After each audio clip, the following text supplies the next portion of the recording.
Well, ladies and gentlemen, I am without my broadcast partner, Cooper Hopkins, so we got to do this without him and get a win here today. This is a big one here for the Calgary Flames. The Edmonton Oilers have a chance to close this one out on the road, already having a 3-1 series lead. Let me give you your starting lineups before we go to the Canadian national anthem here. So it's Connor McDavid, Vander Kane, and Leon Draisaitl with Darnell Nurse and Cody Ceci on the first line defense.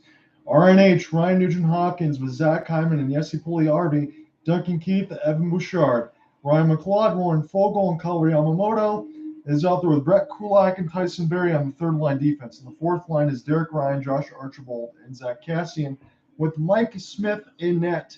For the Calgary Flames, it sounds like this. There hasn't been many changes. Elias Lindholm, Johnny Gaudreau, Matthew Tkachuk with Noah Hannafin and Rasmus Anderson on the first line defense. Mikael Backlund, Andrew Mangiapane, Blake Coleman, Oliver Shillington, and Christopher Tanev. Christopher Tanev is back from injury. He played in Game 4. We'll see how good he's going to be here in Game 5. It's Calgary's top shutdown defenseman, and they need that right now because they're giving up over 5 goals a game in this series. Kelly Armcroft, Dylan Dubé, Tyler Toffoli is out there with Nikita Zadorov and Eric Gabranson, and the fourth line forwards are Trevor Lewis, Milan Lucic, and Michael Stone. I thought Milan Lucic might have been suspended a little bit for that hit there on Mike Smith, but it turned out to not be the case. So let me give you some opening notes for players and teams and things like that. So Edmonton, obviously, they have the wholesale advantage right now. They don't have to win this game tonight, but they still have Game 6 at Rogers before we go back to Game 7 if they couldn't finish it off at the Scotiabank Saddledome. This is a big game for Calgary. But on the other side for Edmonton, again, it's both 11 games played because both teams had 7-game series. It was Connor McDavid, 6 goals, 19 assists, plus 17. Leon Draisaitl, 7, 15 assists. Vander Kane, 12 goals, 3 assists, plus 9. Zach Hyman, 7 goals, 2 assists. Ryan Nugent-Hopkins, 4 goals, 6 assists, plus 10. And Evan Bouchard and Cody Ceci both have 7 points. So just like we talked about in Game 1, when I kind of brought it up there with my broadcast partner, Cooper Hopkins, who can't be here tonight, in the sense of where is Edmonton going to get all that secondary scoring? Well, that's kind of continued all the way through the playoffs. So that microcosm of points in between the 125 for Connor McDavid, the 110 for Leon Draisaitl, the 55 for RNH. Those voids and those chasms, as he eloquently stated, they've not gone away. You know, all this stuff here, they're just carrying points all over the place. And for Calgary, again, the point totals don't sound as good. Johnny Gaudreau, 2 goals, 11 assists, minus 2. Matthew Tkachuk, 4 goals, 6 assists, minus 5. Elias Lindholm, 5 goals, 4 assists, minus 9. Mikael Backlund, 4 goals, 2 assists, plus 6. Rasmus Anderson, 3 goals, 3 assists, minus 6.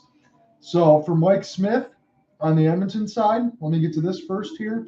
A 260 goals against and a 931 save percentage. Pretty good for a 40-year-old guy, right? Jacob Markstrom was a Vezina candidate to be one of the NHL's top goalies in the league. A 278 goals against and a 901 save percentage. Almost at a sub 900. So as it stands right now, if you take 20 and divide it by 4, you get 5. 5 goals a game right now. Not all against Jacob Markstrom because there's some empty netters mixed in there, but that's what Edmonton is averaging in this series.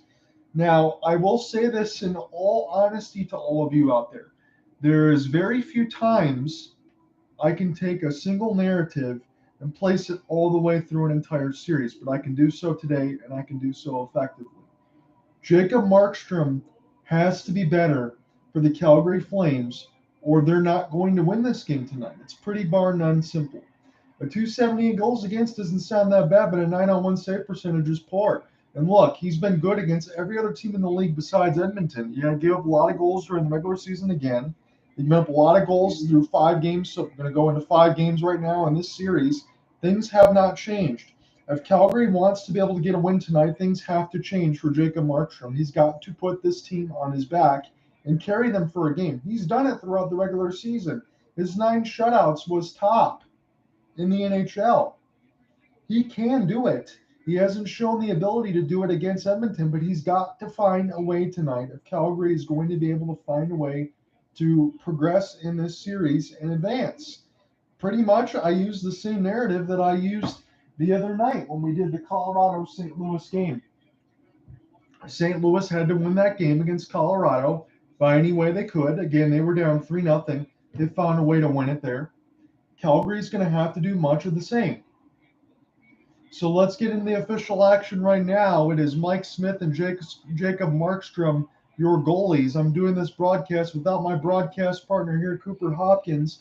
So hopefully everybody is going to have a good call there, a great day, and enjoy this game right now because it's all hands on deck here for the Calgary Flames. If they're going to go ahead and try to continue this series, they got to win Game 5 at home right now. Edmonton is up 3-1. Edmonton's got it now across the Flaming Sea and intercepted there by Blake Coleman. Coleman lost it to Puljujärvi, and Connor McDavid will throw this one to Leon Draisaitl, who wires this one down the ice. Calgary trying to get this out of their defensive zone as they're pressured by Evander Kane. Evander Kane is at 12 goals in the playoffs right now. He has been an admiration, and it really helps when you're playing with superstars like Connor McDavid and Leon Draisaitl. Chance there for Tyson Barrie, holding off the backhand, stopped there by Markstrom and held with a long wrist shot. So as we talked about with the starters and points and everything else before we actually went live on the official side of the broadcast, I put it to you plainly. When you're going ahead with Connor McDavid, again, 6 goals, 19 assists, plus 17. Johnny Gaudreau, 2 goals, 11 assists, minus 2. The chasms of points that you've seen throughout there, it has been a revelation as far as the regular season is concerned, with 125 for McDavid, 110 for Draisaitl, 55 for Ryan Nugent-Hopkins. You turn that around for the playoffs, everybody's been contributing.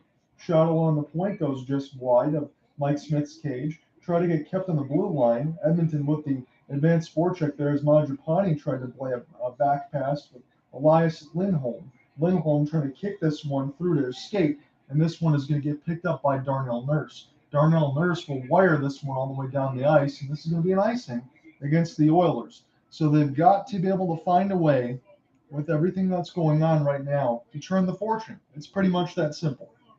It's the same narrative that we tried to use the other night with the St. Louis Blues. They extended the series. They were down as much as 3-1, a 4-3, a late goal by Nathan McKinnon. They scored 3 in the third. They forced overtime and found a way to win 5-4. Calgary's just got to find a way right now. They got an offensive zone draw. This is Kelly Youngcock. He's going to get moved out as Ryan Nugent-Hopkins, and now they're going to try to place this one back in. I think the Zebras drew this one unfairly. This gets picked up by Tyler Toffoli. Toffoli holding up the backhander for Calgary. Shot for Zadorov goes just wide and picked around by Dylan Dubé. Dubé now only has 1 point in the playoffs right now. He's got to be able to pick up his game. He's usually a second or third line guy that can fit in. Slap shot gets blocked by the white shirts as Toffoli had a bid against Mike Smith, but it just didn't get there. And Erica Branson now takes this one behind the cage of Jacob Markstrom. And Calgary's going to start in their own defensive end. Nikita Zadorov gets this one across the red line, and then it's partly stolen and put back down the ice. So Edmonton has already iced this thing twice. They have 1 shot on the shot board. It is 17:53 left to go in the first period of this game. Again, I'm glad you can join me. This is a solo call. Normally, I'm joined by our resident Calgary expert, Cooper Hopkins. He could not make it with me today. Hopefully, if they win, hopefully he doesn't ask me on Saturday because I'm not going to be able to get on and do the game. So we might have to wait till Game 7 or get something going on the next week. Elias Lindholm, he wins the draw, and this goes in between Mike Smith's cage and now picked up by Calgary toward the red line on the left side. Calgary with Johnny Gaudreau trying to play this one out in front from behind the net, and Edmonton could have a breakout here, but there was a great check there by Rasmus Anderson to knock that one away. Oliver Shillington now trying to get in between it as this goes to Ryan McLeod. It's put out in front, and this eludes Cody Ceci. So Mike Smith, the goaltender, is going to have to go back in behind the cage and try to play this one. So the Edmonton Oilers and the away whites are going to be attacking left to right across the timeline, and Calgary Flames will be going right to left in the home reds with the orange and white piping. Evander Kane now, again, 12 goals in the playoffs. I cannot say that enough. For all of the intents and purposes in which Edmonton has struggled to score goals in the regular season, not named Draisaitl and McDavid, that fortune has completely changed, and that's why they have a 3-1 series lead. This is a potential closeout game here for Edmonton in this Western Conference semifinal. Puck gets picked up in front by Edmonton and reset back there for Duncan Keith, the former Chicago Blackhawk. Pass on side for Connor McDavid, but Jacob Markstrom finds this one and on the goal cages, this goes to Eric Branson. Now Oliver Shillington plays this back to his defensive partner Branson, but he's going to have to turn around. Kelly Arncroft has it now from a Nashville Predator. Trying to get around the red line. He does a couple of times. Try to find Milan Lucic. Lucic tries to pass this one out front to Foley. Still captain at the high slot blue line. Calgary still trying to weave their way in through the red line. Now it's finally get turned over, but an offside entry there by Derek Ryan is going to negate this play. 16-13 left to go in the first period. Just one shot on the shot board. This is going to be for the Edmonton Oilers, but it's still 0-0. Just about 4 minutes into this contest here. A little bit of auspicious start for a broadcaster like myself that has seen so many goals in this series. It was 9-6 Calgary, then 5-3 Edmonton, 4-1 Edmonton, 5-3 Edmonton.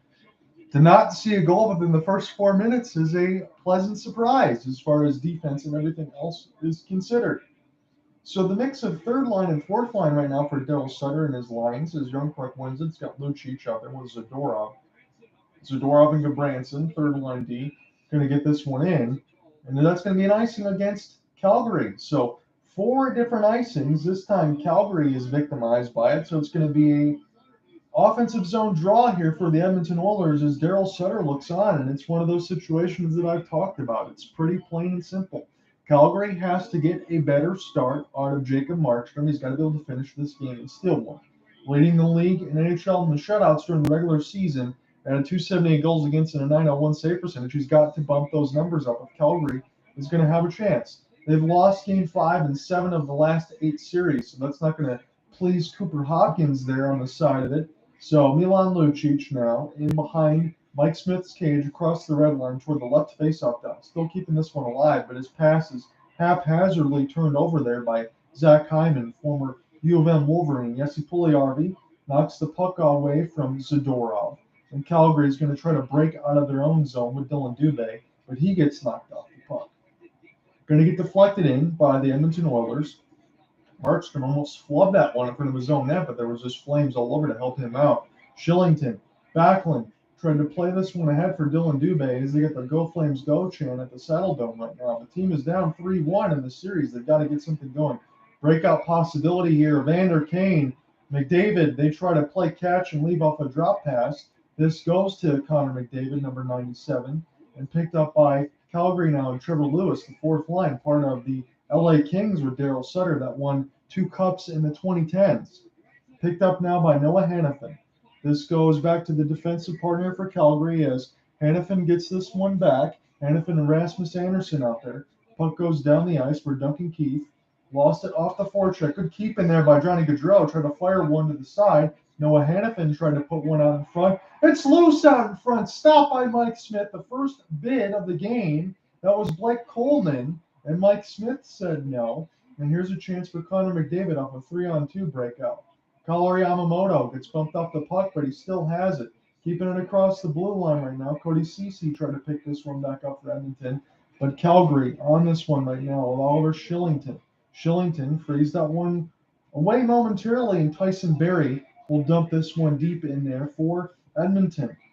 Picked up now by Edmonton in the offensive zone. And now Calgary can escape with this thing as Johnny Gaudreau has a good outlet pass. He's probably going to try to chip this one all the way in, trying to get around the Edmonton defense there.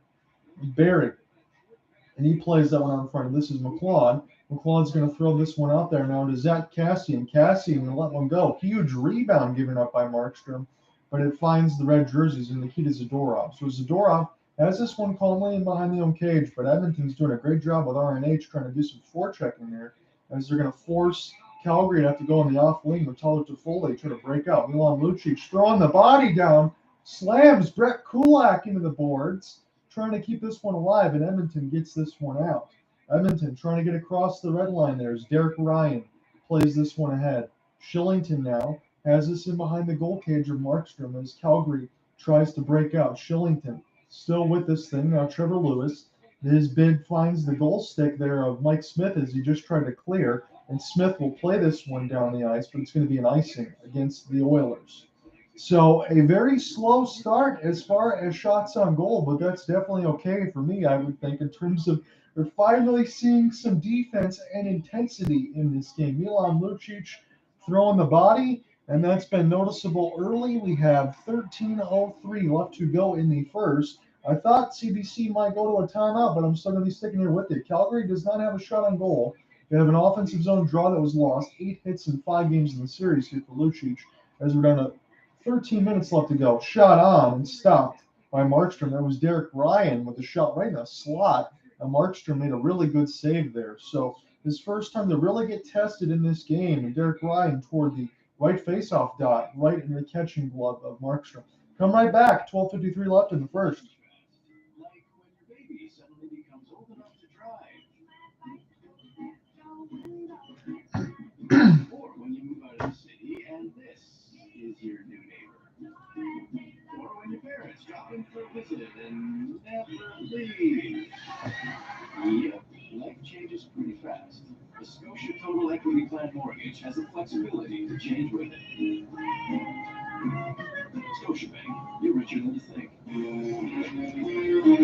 Ontario, it is on. DraftKings Sportsbook has arrived. Now you can easily bet on all your favorite sports, from playoff hockey and hoops to MMA and baseball. Bet same-game parlays, spreads, money line, props, and more. And do it anytime, anywhere in the province. So get excited, Ontario. DraftKings Sportsbook is live. Download the app and make it rain.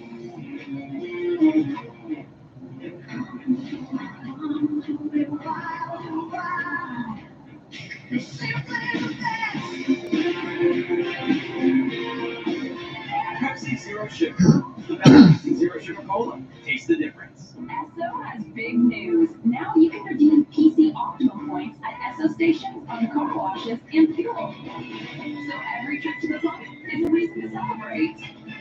At least we think so.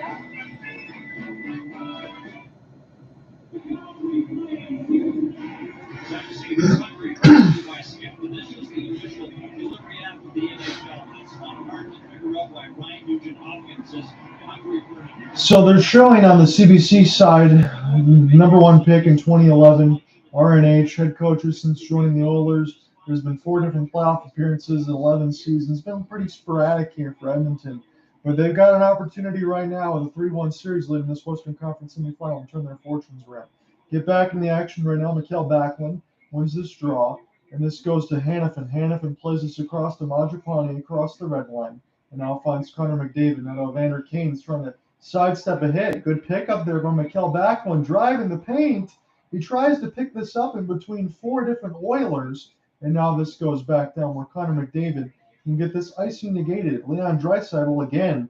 What leg injury toward that right leg? He's been excellent right now. Mangiapane going to let a wrist shot go. This one goes high off the kick plate, trying to get picked back up by Mangiapane toward the left faceoff dot. Calgary pinches in nicely here as Mangiapane has this one now behind the cage. Lets this one go off a cross pass. Shillington finds it now as it goes just wide of the cage of Mike Smith, and now picked up by Draisaitl. Draisaitl, perfect outlet pass. And the wrist shot is going to be gloved from about the red line and settled back down by Markstrom now. So Shillington's got it. Plays this across to Johnny Hockey. Johnny Hockey, nice outlet there. Shot gets blocked in front before it hit Mike Smith and went up on a play. Lindholm was trying to let a wrist shot go in the slot, and it went just wide. Duncan Keith was the one that had to sidestep a hit by Blake Coleman, and it was good work there by Mikael Backlund and Blake Coleman to try to make something happen there. But as Backlund was trying to skate in and try to pick up that puck off the backhand, he had to go between 4 different Edmonton Oilers, and he just didn't get a chance. 18 blocks per game in this series right now for the Edmonton Oilers. So defense, offense, everything working right now for Oil Country. This is Elias Lindholm on the draw. He wins this one. He gets it to Christopher Tanev. Tanev gets this one deep in there and toward the left faceoff dot, trying to get picked up there by Lindholm, and could not be saved there by Tanev. Tanev gets us across the red line, plays it to his defensive partner, Oliver Shillington. Matthew Tkachuk has the puck bid, bounce up in the air as this finds Darnell Nurse. And now Edmonton can try to break out here if they can get across the red line. This is Barry. Barry leaves it there toward the left faceoff dot. Now Cody Ceci lets a wrist shot go into the screen. Hyman was looking for a tip. It went wide, and then the shot in front there by McLeod got blocked before it even hit Jacob Markstrom. and that was in the slot area to the left circle. Johnny Gaudreau will leave this here for his defensive partner, and they're going to get this one going here with Gabranson. Gabranson now, Tyler Toffoli. Tyler Toffoli is going to spin around in his own end. It's just 3-1 with 10:45 left to go in the first period. This is a hell of a lot different than we've seen in any of the first 4 games in this series right now. The offense has not been found yet. Keller Yamamoto's shot gets stopped by the goal stick of Jacob Markstrom, and it gets sent down the ice where Mike Smith will come all the way out and play it. He's going to throw a long bomb pass. Warren Fogle, a chance there for Yamamoto right in the slot, and the pass was just too hard off the stick blade. That could have been a breakaway attempt off a bomb pass from Mike Smith.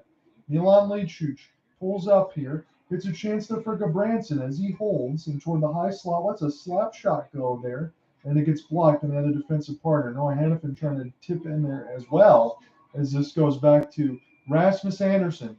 Anderson now has it. We've officially hit the halfway mark of the first period. 4-1 in favor of the Oilers. Again, it sounds a lot different than what we're used to. Majapani chips and chases this one, and it gets picked up now. Loose out in front, scores! Andrew Majapani makes it 1-0 Calgary. A perfect one-time setup in the right face-off dot. And the Flames are off and running here in Game 5. 1-0. My goodness, what a setup that was. Rasmus Anderson, Majapani plays it in front. Blake Coleman tries to find it. Majapani all alone in the left face-off dot. The lefty was all set up on his correct side to let that one go in an instantaneous mark. And Calgary gets a gorgeous setup for a shot that beats Mike Smith clean and gets around the skate blade of Duncan Keith. So it is 1-0 Calgary, 2 goals in the last 4 games for Andrew Majapani. Makes it 1-0. So that was the start that Calgary has been looking for. Again, there's not been a lot of shots in this contest so far. Let me give you the official totals. Just 2 shots here for Calgary, but they've gotten on the board here first. 4 shots for the Edmonton Oilers. 9:30 left to go in the first period. Calgary has just scored courtesy of Mangiapane. Chance here for the Oilers as they're trying to break out quickly on the fourth line. Zach Cassian gets knocked off the puck and now picked back up by Evan Bouchard. So it's the fourth line forwards out there with the second line defense, as this is Duncan Keith and Evan Bouchard. Edmonton still on their own end right now. Keith is taking his sweet, sweet time as he throws it back to the left side of the faceoff dot with Evan Bouchard. Go Flames, go. Chance are alive here at the Settle Dome, and why not? They've got an early goal here. Johnny Gaudreau weaving his way in through the bowling pins. Tried to leave it in there for Matthew Tkachuk, and now picked up by Edmonton as this is smashed on the kick plate and down the ice. The icing is waved off to Rasmus Anderson's dismay, but again, he's just going to start this one in between his own defensive end. Gets it across the red line here as it finds Blake Coleman. Coleman searching for Mikael Backlund. That was a nice pass there as he gets whipped around the red line and behind the cage of Smith. Rasmus Anderson lets his slap shot go. Majapani took a stick up in the face. We are going to have a Calgary Flames power play. This might go against Connor McDavid. So this is the situation that Calgary would want. You have the best player in the world off the ice right now in a 2-minute high-sticking penalty, and the Flames have just scored, and they're going to go on the power play, 8:29 left in the first. Come right back. We're going to call more of the action in a moment.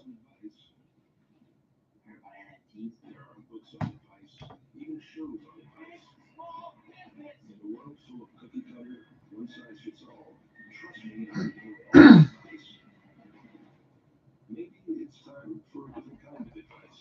Advice that comes from getting to know you and understands your perspective. So now my broadcast partner is going to be happy with the scoreline. Hopefully, be able to give him a positive message at the end of it on Instagram. So, Cooper, hopefully, if you do get a chance to listen at some point, buddy, your team is up 1-0. So I'll try to do this call justice as much as I can here. So let me get the official total here. It's Andrew Mangiapane at the 10:13 mark from Blake Coleman and Mikael Backlund. So this is exactly what Calgary needed right now, and they're going on power play when we return back.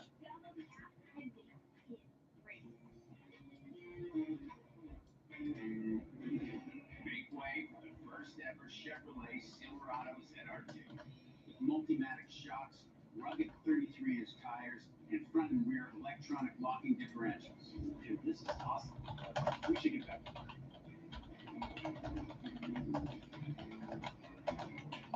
That's good. If you're going to work remote. Find new workspaces. Find new roads. Chevrolet.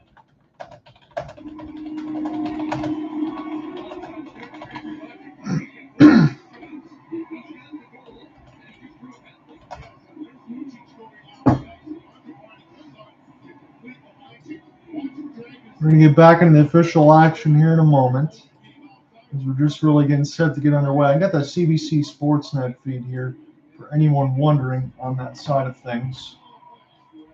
So we're back in the official action right now. Majapani scored a goal and he drew a penalty. It was high sticking against Connor McDavid. This is Noah Hannafin. Tried to play this across there. Rasmus Anderson short side shot stopped by Mike Smith's stick. Slap shot there for Hannafin in between a screen, and it was blocked out in front by the Edmonton Oilers before it ever got to Mike Smith. Let me get this phone set up back here.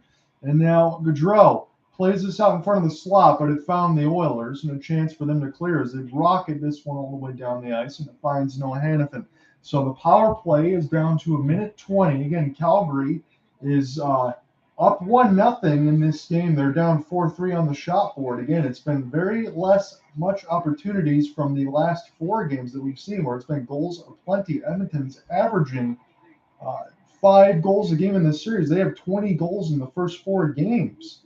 1 minute left to go on the Calgary power play. They're going to be attacking right to left as Edmonton has just cleared. Hannafin gets this back. He's trying to skate this, and he gives it to Johnny Gaudreau. Dylan Dubé has it now. Tried to leave it out in front for Gaudreau. Shot on and stopped by the glove of Smith. It's loose.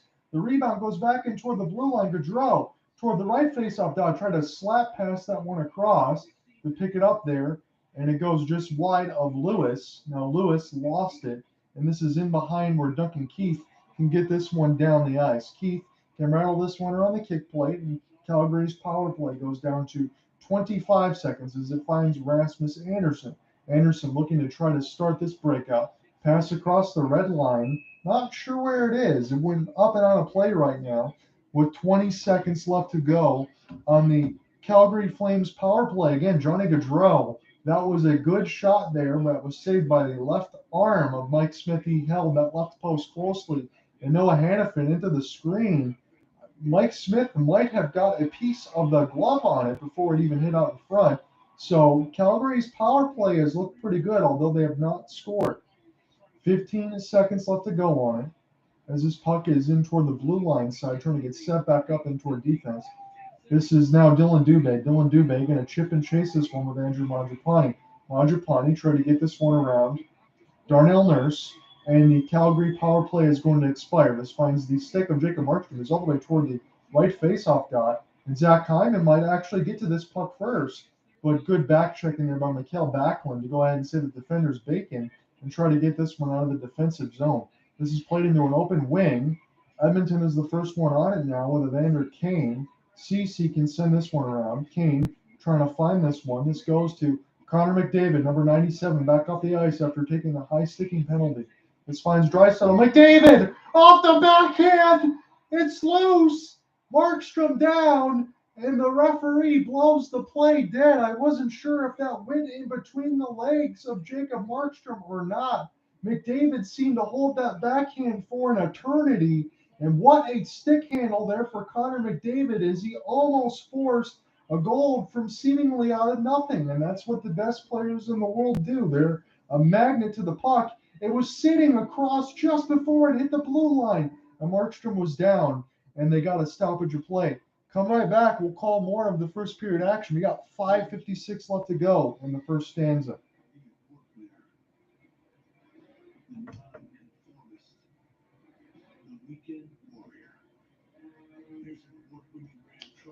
That was awfully close.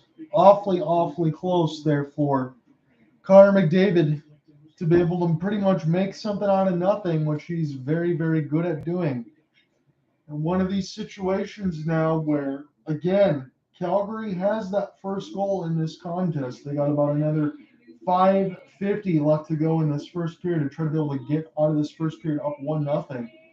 but it's gut check time just because you're down 3-1 in the series at any given point. Again, I know that's the narrative, but this team has shown an ability in Edmonton to be able to score in any given way in terms of some things that we have not seen in the regular season. So it's going to be ultimately very, very important that, again, they get that game that they're looking for Jacob Markstrom. He's got to be able to make those saves. And that was a sigh of relief for Calgary fans there. No heavy perfumes or dyes.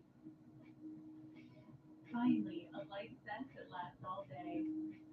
Downy Light, available in 4 naturally inspired scents. Ontario is on. DraftKings Sportsbook is here. You can live bet hockey. Download the app and make it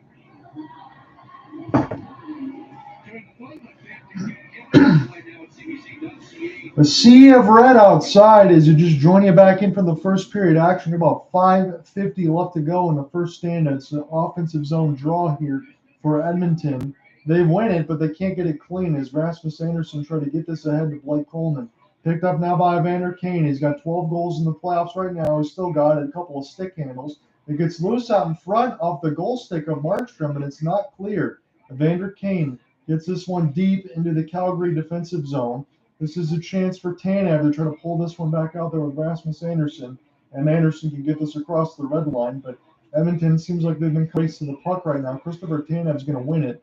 The hybrid icing against Connor McDavid. I can't imagine that's going to be too easy to do so at the 5:13 mark of the first period. As we get an offensive zone draw here for the Edmonton Oilers, getting a second look at the Connor McDavid holding up the backhand. He gets it almost across the red line, and Jacob Markstrom hugs that right post alertly, keeps it snug in there between his armpit, and gets the whistle blown as Edmonton had a chance there as the puck was just sitting on the doorstep. Leon Draisaitl out to take the draw right now. He lost it.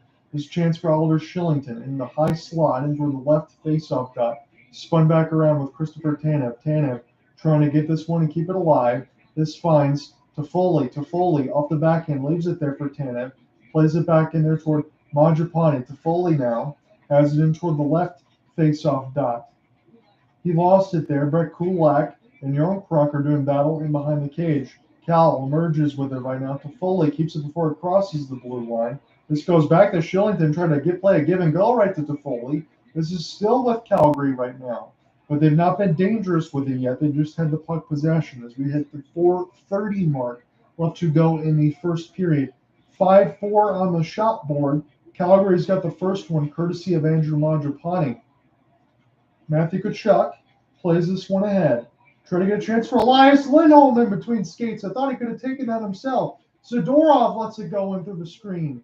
And now Gabranson picks this one back up. Try to center it out in front by Tkachuk. Tkachuk picks it up one more time. Zadorov waiting in the high slot if the puck goes back in there. Shot gets bounced off from Johnny Gaudreau and goes wide. Now Zadorov has this in toward the left side blue line. Trying to get a tip out in front. CC was alert and knocked it away for the Oilers. A one-timer attempt gets fanned on. Gabranson tried to fire it in deep. Now Calgary with all sorts of puck possession in behind the cage of Mike Smith. And the Oilers are just going to lay on this thing. And now Tkachuk throwing a couple of fists there as he didn't like Evander Kane trying to blow that play dead. And that's what Edmonton was alertly able to get, is able to get a little bit of a respite there. As again, Calgary had a lot of puck possession, but they weren't too dangerous with it. But that chip and chase and the give and go from Elias Lindholm, I can't help but wonder, again, he tried to find Andrew Mangiapane, but if Lindholm would have taken it himself, he maybe could have made that a 2-0 game courtesy for Calgary, but he elected to pass. Mike Smith has the Grant Fear jersey logo on the top of his goalie mask. I like that one, so it's McLeod right now taking the draw. Backlund wins it. Zadorov gets his shot attempt blocked. Mangiapane held across the right part of the red line in the right part of the faceoff dot. This goes back to Dylan Dubé. Dubé finds it. Dubé gets it one more time, and this goes back to Evan Bouchard. Bouchard tries to wire this one around the kick plate. Jacob Markstrom didn't go out to play this one. He said he's going to leave it there for Eric Gabranson. 3:10 left to go in the first period of action here. John out with you from Calgary, Alberta. It's the Battle of Alberta. This is Game 5. Edmonton has a 3-1 series advantage. They're looking to close it out. Calgary is trying to fight on to get to a Saturday contest on the road at Rogers Place. Goes down the ice, and this is in the Edmonton defensive zone. Duncan Keith can get this one out. Jesse Pugliarvi turns it over to Majapani. Majapani trying to be active on that forecheck with Lewis, and it goes down the ice. Markstrom's got to play this out of his goal crease before this hits Hyman, and Cal Yarncroc can get this one out. Blake Coleman. Coleman's going to leave it there for Oliver Shillington. Shillington, drop pass. That was dangerous there. You got to be careful with those drop passes just in case it finds another white jersey. That could turn things all the way around if a defenseman leaves a blind drop pass there, and an offensive player can go in there and sweep that one up. So chance here for Darnell Nurse. Get this one down the ice. This is a chance for Ryan. Derek Ryan gets cut off there nicely by Noah Hannafin. Noah Hannafin trying to play this out of his own end. It gets across the red line where Cody Ceci has it. Ceci will blast this one around the kick play where it finds the goal stick of Jacob Markstrom. Fourth line's out there right now. Milan Lucic. Nice give and go set up there for Lewis. Back to Lucic one more time to the left wing side in the opening. And this goes back around. Try to get centered out in front. And it got Lindholm pass, went just wide. Edmonton looking to break out here. Connor McDavid. Backhand, forehand, trying to find his way in the front. The shot goes off of the skate blade of Markstrom. And Calgary dodges a bullet there. When you see Connor McDavid doing the whirling dervish, you get a little nervous. Tyler Toffoli. His shot was stopped by Smith, but the rebound was loose out in front. And now stolen one more time. Draisaitl plays it for McDavid. And McDavid lost it. Good back check there by Christopher Tanev as we're down to a minute 10 left to go in the first. Zadorov now can look to settle things down here for Calgary. He's got that L2 back skate held. The NHL game there. He gets this one deep down. And now Edmonton, with under a minute left, are going to try to get something going on the forecheck with Kaori Yamamoto. Nice stick check there, but it can't be saved. And a cross pass out in front gets blocked there by Gabranson before it hit Jacob Markstrom. Loose out in front and picked up by Calgary one more time. Mikhail Backlund trying to work with Johnny Gaudreau. This is Matthew Tkachuk holding off the back skate. Tkachuk has it in behind the red line now. Trying to pass it out in front to Johnny Gaudreau, and it went just wide. 25 seconds left to go in the first period of this contest. Low shot totals, 6-5 in favor of Edmonton, but Calgary has a 1-0 lead on the score sheet. Rattled around the kick play by Trevor Lewis as it finds the goal stick of Mike Smith. Down to 10 seconds left to go in the first period. Anderson gets this one around the kick play. Keller and Clark trying to be the first to it. Down to 2 seconds. A chance goes just behind the goal cage. And that's how we end the first period.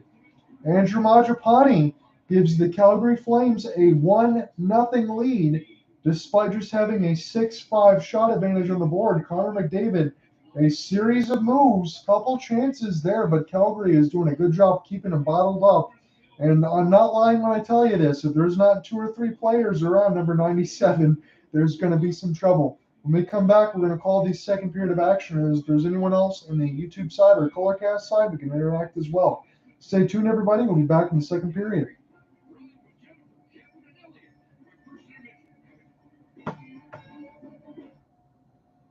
This period of the Stanley Cup playoffs is brought to you by Scotiabank. See how we're making the game at scotiabank.com/hockeyforall. They say less is more, but we believe more is more. That's why we build our sportsbook app. Oh, man. More ways to bet. More ways to fund your account. More ways to cash in. And more ways to cash out.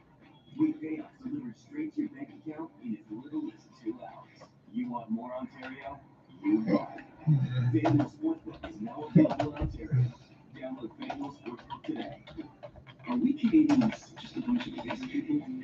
Well, by yes people, we mean saying yes to getting outdoors, even when the outdoors don't want us there.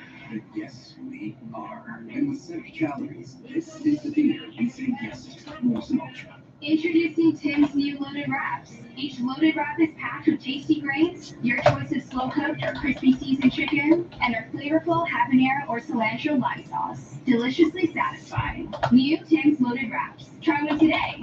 A lot has changed since you got your last perfect deal. You met someone. You got a dog. Your best friend met someone too. You got new interests. A new hobby. You felt a little more adventurous. You found a bigger hobby. You explored a little more. You needed a vehicle that reflected who you. You found it. The all-new Toyota Corolla Cross. Your new perfect. At the Windsor Laser Eye Institute, our main objective is to deliver the most advanced technology, the best outcome, and the safest environment for all our patients. That is our goal. Visit WCI.com and book your free consultation today. Your basement has boxes full of memories. But are those memories safe? Call Advanced Basement Systems today and trust your basement again. 11,000 dry basements in counting. It's 5 a.m. and I feel like I can do anything. We've got apples and cabbage, 7,000 dahlias, vegetables, and Brisket for dinner. We've been coming here since 1868. there's a lot of pushy that stuff out there, but This is a happy place. There are millions of ways to make the most of your life. How will you make the most of yours? Huron Tractor, the right choice. Visit HuronTractor.com today.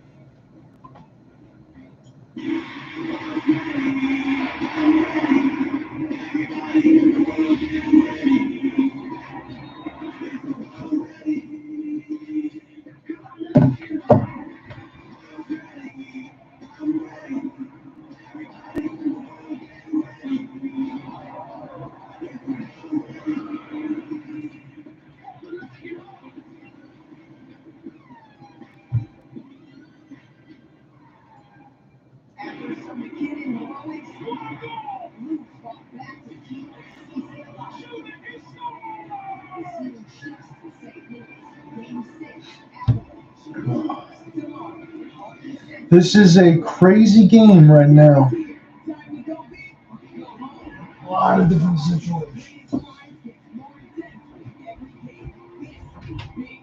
The Stanley Cup playoffs continue right here on Sportsnet. Andrew Mangiapane's the goal scorer, 14-1 on faceoffs. Calgary in the opening 20 minutes, and let's welcome in Kevin Bieksa, Jennifer Rodwell, and Elliot Friedman. Elliot, starting lineup for Daryl Sutter. Look, Daryl Sutter is a smart guy. He does nothing by accident. Everything's got a message to it. And I thought it was interesting. He loves Trevor Lewis. He's got a long history with Lewis, obviously, and he starts on the first line in Mangiapane's spot. And I was just wondering if there's any way, shape, or form that was a message from Mangiapane, who didn't have a point since game 1. And I don't know if you can take credit, give Sutter credit for Mangiapane scoring. He's a great player on his own, but I did wonder if that was a little extra nudge in saying we need more from you tonight. Right, well, he certainly responded, and if you look at that goal and how it developed, his line mates as well, some smart plays by Backlund and by Coleman as well. So if you watch the entry, I mean, Coleman's coming here along the wing, making sure he's available for a pass, and then supports the puck low behind the net. Just makes a great read out. Mangiapane, great positioning, and buries that one on the one time. But look at this look. He's looking at Backlund there behind the net, and then makes the dish out front. So it's a play you're always thinking one step ahead. Once you get the puck, what are your options? He totally sells the puck, the pass behind the net, and then goes out front to Mangiapane. So great deception, smart pass. Great reaction there, as you see in the red lot. David Amber, you're in the building, so what's your sense in the first period tonight? Well, there's a sense of relief certainly amongst the fans, and really this is the start the Calgary Flames talked about this morning during their media availability. They said they need to score first. Their success was predicated on having that opening goal. No team in the regular season scored first more than the Calgary Flames. In fact, Johnny Gaudreau went as far as to say we need a cushion for Jacob Markstrom. They can take some of the pressure off their goaltender. He's obviously faced a lot of criticism in the series. Ron, this is their first lead since the second period of the game 2, and they haven't won since then, so this is a big start for the Flames. And David, Zadorov might have got away with one, but no penalties for the Calgary Flames, and that's huge. They're so focused on 5-on-5. Dave looks so low. Oh, Dave, they're all low. Yeah, Kelly Erby's at the booth tonight. Maybe down to the mosh pit for the next day. Oh, not the mosh pit. You'd have to go to Ed, but down to the red line for this one. Okay, Kevin, you take that opening. Yeah, so Rasmus Anderson. So Elliott showed the opening draw. Well, the defenseman was Anderson, and you have a responsibility when you start the game. I don't know whether that's happening. And your responsibility is to be sharp with the puck. So watch Anderson settle this puck down and snap that hard on the take ahead. It's a little thing, but it's a big thing. Here he's going to play this one-on-one physical really with Kane. But the thing that you can tell that Anderson is into it, that little foot play right there. You do not try that unless you feel good about yourself, unless you feel confident, unless you want to make things happen. He jumps in this hole right here with that chance. He is their best offensive defenseman. He's not always in that first unit at Hanifin, first unit, he was on the second, but when he's going, he's their best offensive unit.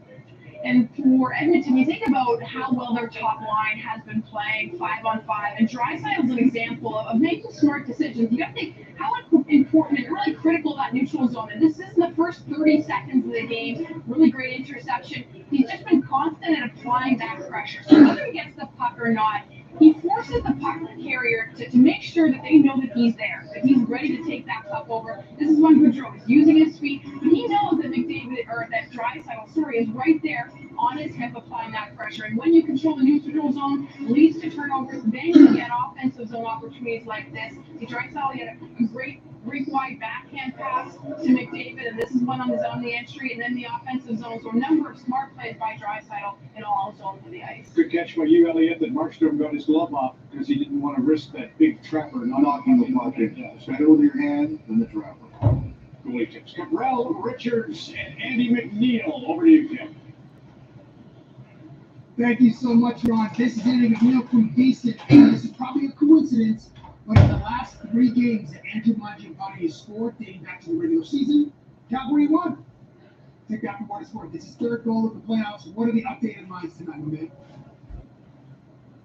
Yeah, not a very high event period, just 16 shot attempts aside, and only 4 of those 32 shot attempts were deemed high danger chances by natural stat trick. And the updated odds is minus 310 in favor of the Calgary Flames, plus 215 on the Oilers side. Things just moving a bit here at DraftKings Sportsbook, but that matches up with the Flames' 72% win rate. When I'm going to flip the channel just momentarily here, just to get a scoring update. We're not going to go away from this game at all. We're going to finish doing all of this.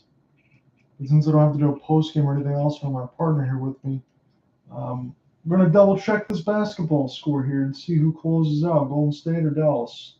Well, people are picking Dallas to try to go ahead and continue with all the success, and we'll see if that's the case. So again, in Carolina, they won 3-1, so they've continued their undefeated homestand in the playoffs right now, where they're a perfect 7-0. They are 0-4 on the road, so something has to give. But from what we've expected, and just like I talked about, it was last week sometime when we did the other game, game 3, that there was going to be more of the same, and that's what we've seen right now. The score right now, it's all Golden State, 83-62, with 6:46 left to go in the 3rd quarter of action. This is, let's take a quick look at it, 17 points for Spencer Dinwiddie, 10 points for Jalen Brunson. Luka Doncic, ice cold in 23 minutes. He's 3 of 15 with 9 points and a minus 17. That is not going to get it done, so they've bottled up Luka quite nicely. Draymond Green has 10 points on 3 of 3 with 9 assists and 3 rebounds. He's all over the stat sheet right now. Andrew Wiggins, 14 on 5 of 11.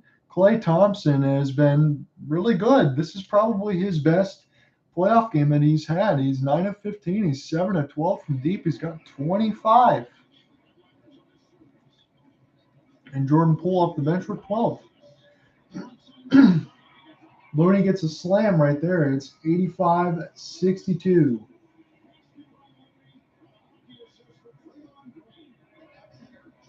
So Dirk Nowitzki is looking on. He's got courtside seats. Can't imagine he's too happy. But You know what? At least I'll say it like this. We're going to flip back over to our game momentarily here, but I'll say it like this. At least Dallas, they found a way to go ahead and get a game, win something at home. They didn't want to get swept. I understand that Golden State was a much, much better team. I want to make this point quickly before we go back into our game. When I looked at Game 7 and the way that Dallas played against the Phoenix Suns, I was very impressed with the switching on defense and everything else that they had thrown in there. I wondered if that was going to be sustainable. Look, I understand there's so many more weapons, and you can't really switch up anyone because everyone's dangerous on Golden State. But I was impressed to see if that defense and everything else would switch over. But now I can officially go back to my initial narrative that I've said about Dallas all year, although this time I can definitely tell you they overachieved. Getting into the Western Conference Finals, nothing to sneeze at. They had an excellent year, and it was a definite coming out party for Luka Doncic. If you already knew how good he was, you got another accolade at that as he banks one off the window.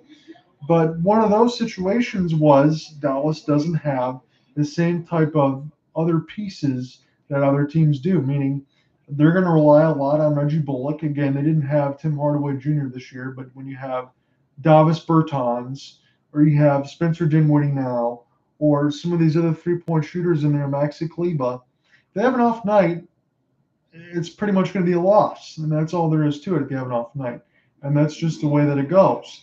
So for Dallas, I've said this many times for them, their main line of concern is to just bring in the reinforcements. Again, it's going to be hard because they're going to be one of those situations where they're never going to be really bad, so they can't do it in the draft.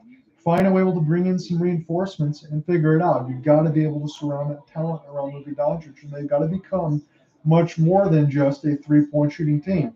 It's great when it works, but you live and die by the three, and a lot of times Dallas had died by it. And one of those situations where DeAndre Ayton is available, that might be one of those situations where you turn that one around. Members of the 2018 gold medal winning World Junior team. I just want to get this update here from not proven in court CBC. indicated a woman was sexually assaulted Elliot Friedman. while intoxicated at a June 2018 event in London, Ontario. The NHL released a statement saying that it was advised of the suit 2 days ago and will, quote, endeavor to determine the facts. So Elliot Friedman is reporting on the CBC side that not the NHL, but the minor leagues, so the affiliate part of the NHL, might be in trouble with the terms of a sexual allegation lawsuit, as one woman was sexually assaulted during one of the games. And I didn't quite catch it toward the end of it of which team it was that was an AHL affiliate or one of the minor league affiliates. So big time news there that's coming out against the NHL that they didn't want. Again, you have the Kyle Beach stuff coming out with the Blackhawks that happened years ago during their cup run. Having that situation come out this year and then having this news come out now, it's pretty much disgusting. There really isn't any other way to put about it. So we'll see how the NHL responds in a statement. If it's anything really crazy, maybe I can talk about it when we're doing some radio show stuff. Because as these games will die down a little bit, I might go back in there and do some more radio show content, get something done once a week. I imagine I'm going to hook back up here with Cooper Hopkins toward the start of the week. It's going to be difficult if Calgary finds a way to win this game, force game 6, and we spend time with the fiance on Saturday. So don't know if I'm going to be able to do that game with him on there, but I will do my best to listen if he broadcasts it for sure. Chicken sausages and ultimate chicken hot dogs. Choose ultimate. Only from Maple Lodge Farms. Are we Canadians just a bunch of yes people? So the guy that was supposed to do the Colorcast stuff on there, he didn't do either one of these games apparently. He signed up and never did them.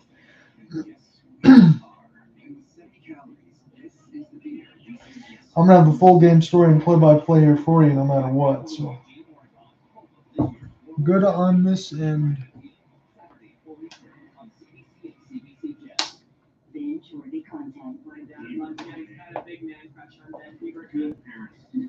Stories that movie. That's what I like about boxing, the fluidity and being able to like do pretty things. Players of Life on CBC Listen and wherever you get your podcast. Celebrate Asian Heritage Month on CBC, CBC Gem, and at CBC. Closed Captain. Brought to you in part by RV. See, I don't know what it is with CBC on this sort of broadcast, but nothing freezes for me. It works perfectly on CBC. I go to some of those other stations, it doesn't work as clean. Damn right. Summer. Take off.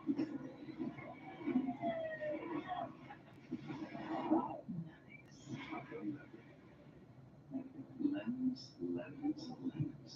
The world is so full of lemons.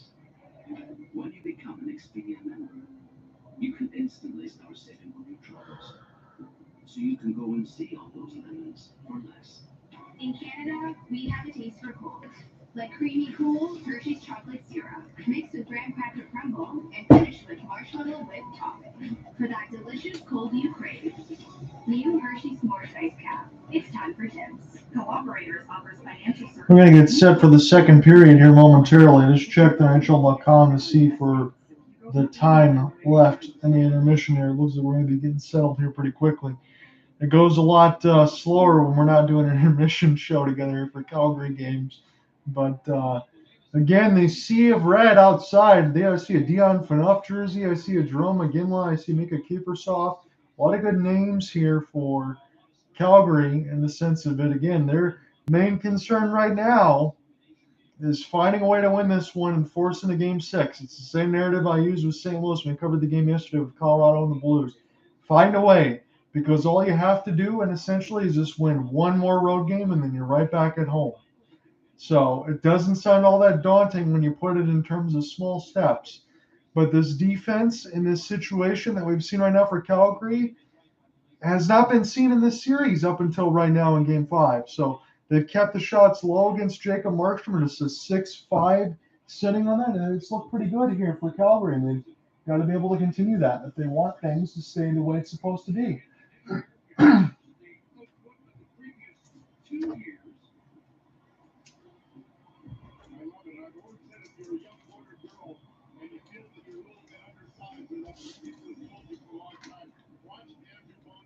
We're getting set for face-off draw in the second period. Calgary is spanking Edmonton in the face-off circle, and that's one way you can keep a 1-0 lead.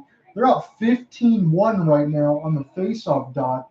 They have a 1-0 advantage in this game, but despite being down 6-5 on the shot board, it might be 6-6 now as the shot there from Majapani got tipped. Blake Coleman trying to get this one out in front. Again, Calgary is going to be attacking left to right in this second period, with the red and then orange and white piping, and then the Edmonton Oilers will be right to left in the blue and white in the middle.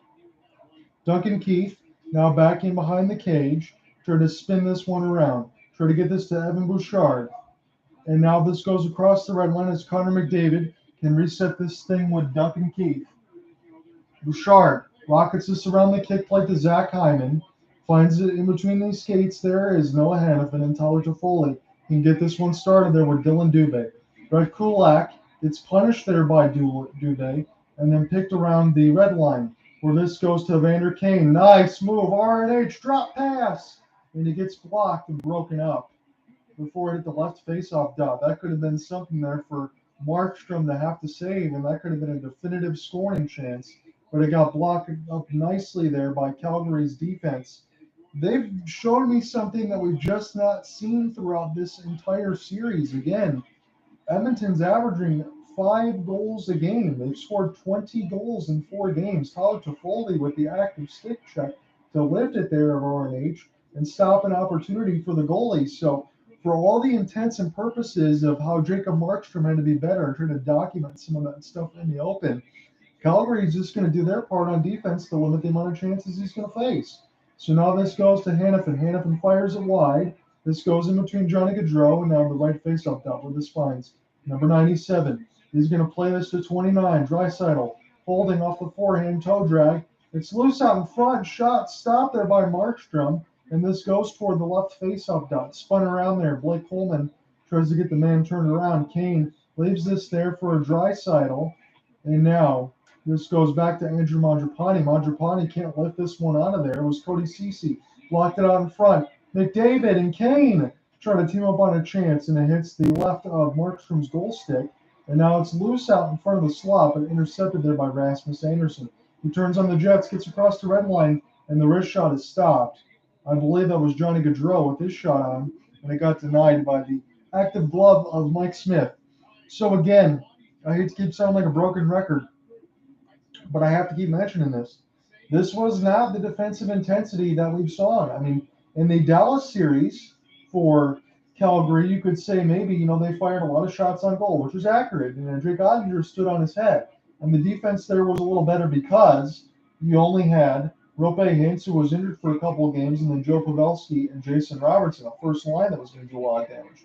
On this side, Edmonton's been completely dangerous all the way across the board. But even though that was the case, and all their point totals have created canyons, as my partner would normally eloquently say, this is one of those situations where, despite all of those things, Calgary's still going to go out there with a good defensive effort and try to change that narrative. If they can effectively change this narrative, then I can leave it in a small piece that sounds like this, as Milan Lucic getting sitting there in the draw with McLeod. All you have to do, you win this game, is win one more road game. It doesn't sound all that daunting. It comes with a much better defensive effort. It's got to start again tonight. Trevor Lewis is Lucic that kicked over the faceoff dot, won it. And this gets dipped down there to Tyson Berry. This finds Brett Kulak now. Kulak gets his head ahead, but not out. Trevor Lewis has his shot pinball back to the defensive side. It's loose out toward the middle of the slot and picked up now by Edmonton as they can dump this one casually with the backhand. And Eric Branson will win the hybrid icing. And somebody on Edmonton got punished just before that whistle was blown. 17:28 left to go in the second period of this contest. John out here with you on the solo call from the Scotiabank Saddledome. I'm glad you could join me here for Game 5 of this Western Conference semifinal. Edmonton up 3-1. They're trying to win the Battle of Alberta and trying to be the first team in the Western Conference to move on to the final. Again, Colorado looked like they were going to do so, being up 3-0 and 4-3 late. St. Louis rallied, came back and won the game in overtime. So we'll see if Calgary can also stave off elimination and force a game at Rogers Center, Rogers Place. So chance now for Lindholm and McDavid, and Lindholm wins the draw. Again, 17-1 on draws here for Calgary, and that cannot be understated. Christopher Tanev gets this in deep to try to get a chance there for Kachuk. Kachuk knocks it loose, try to put this out in front to Johnny Gaudreau. Johnny Hockey gets spinned off there by Cody Ceci, and here's a chance for McLeod to try to break out here. Holding in toward it, gets a shot that gets blocked out of side there by Jacob Markstrom. Still alive behind the cage though, but this finds a jersey in red. Picked up by Johnny Gaudreau in between the skates. It's still on side as Elias Lindholm tries to get around Darnell Nurse, and Nurse will play this out, but it gets intercepted, and toward the left faceoff dot, shot out in front, gets stopped there by the pad of Mike Smith, and now Edmonton trying to race this one down. Connor McDavid trying to cross pass this wonderful back check there by Calgary to break it up loose out in front, stopped by Markstrom twice, and this goes toward the right faceoff dot. Now this goes back to Kulak. McDavid holding off the backhand with Evander Kane. Darnell Nurse trying to let it go into the screen, and it gets blocked before it even got to Markstrom. Chance here for Elias Lindholm and Johnny Gaudreau, and Gaudreau lost it as this was picked back up by Nurse. As bounces and pinballs off the kick plate to Zach Hyman. Hyman tries to get this in deep, and now intercepted there by Christopher Tanev. Tanev had a bounce off to Foley, and this goes back to Oliver Shillington.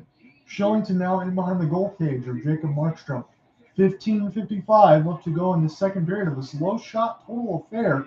Just 9 aside, a 1-0 edge for the Calgary Flames and Andrew Mangiapane.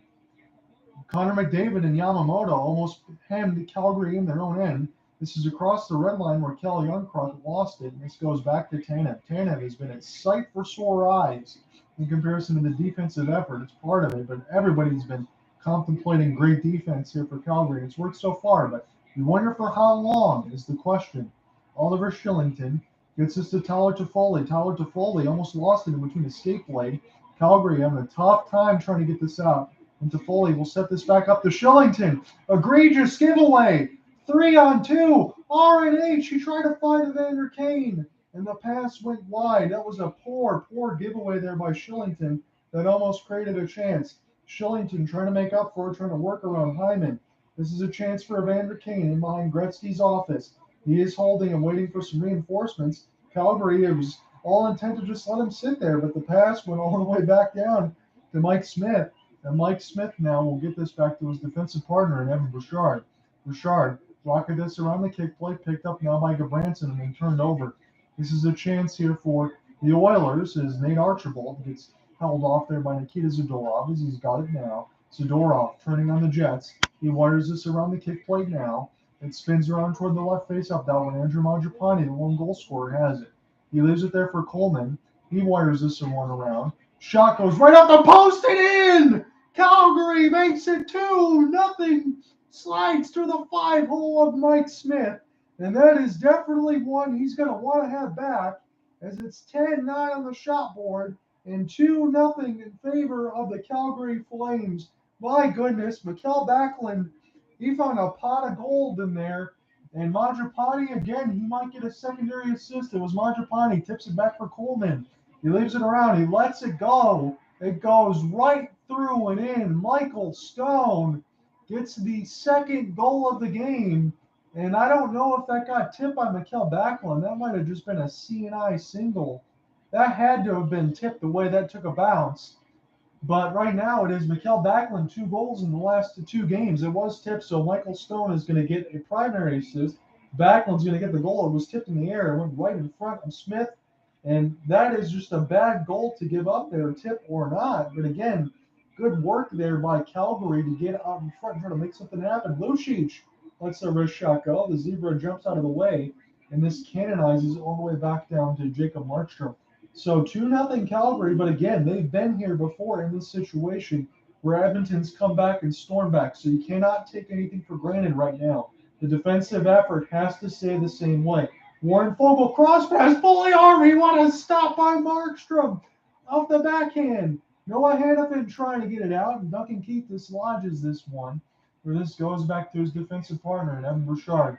Keith plays a slot pass across, and the icing is waved off. This goes back to Oliver Shillington. He turned it over again.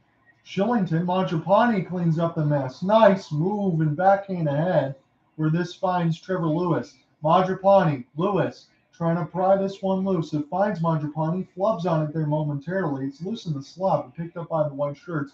We're looking to break out now. The Edmonton Oilers are down 2-0, but again, they've scored so many goals in this series. They've averaged 5. They got 20 in the first 4 games. So nothing is for certain right now. The only thing Calgary can continue to do is lock down on defense, as an icing is going to go against the Flames. But again, one of those situations where Calgary is up 2-0, and they got to feel good being at home.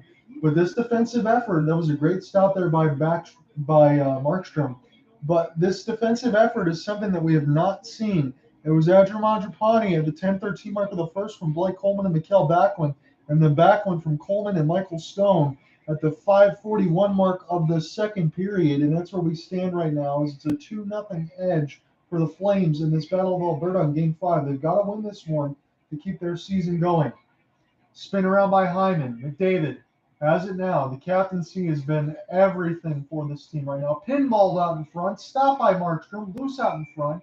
Again toward the right side, and then held by the giant glove of the netminder. So Markstrom hasn't had to make the same type of saves or face the same type of shot volume, but a couple big stops there for the Flames, and it gets to 2-0. A goal there for Mikael Backlund with 12:29 left in the second stanza. Come right back. We're going to call more of the action in a moment.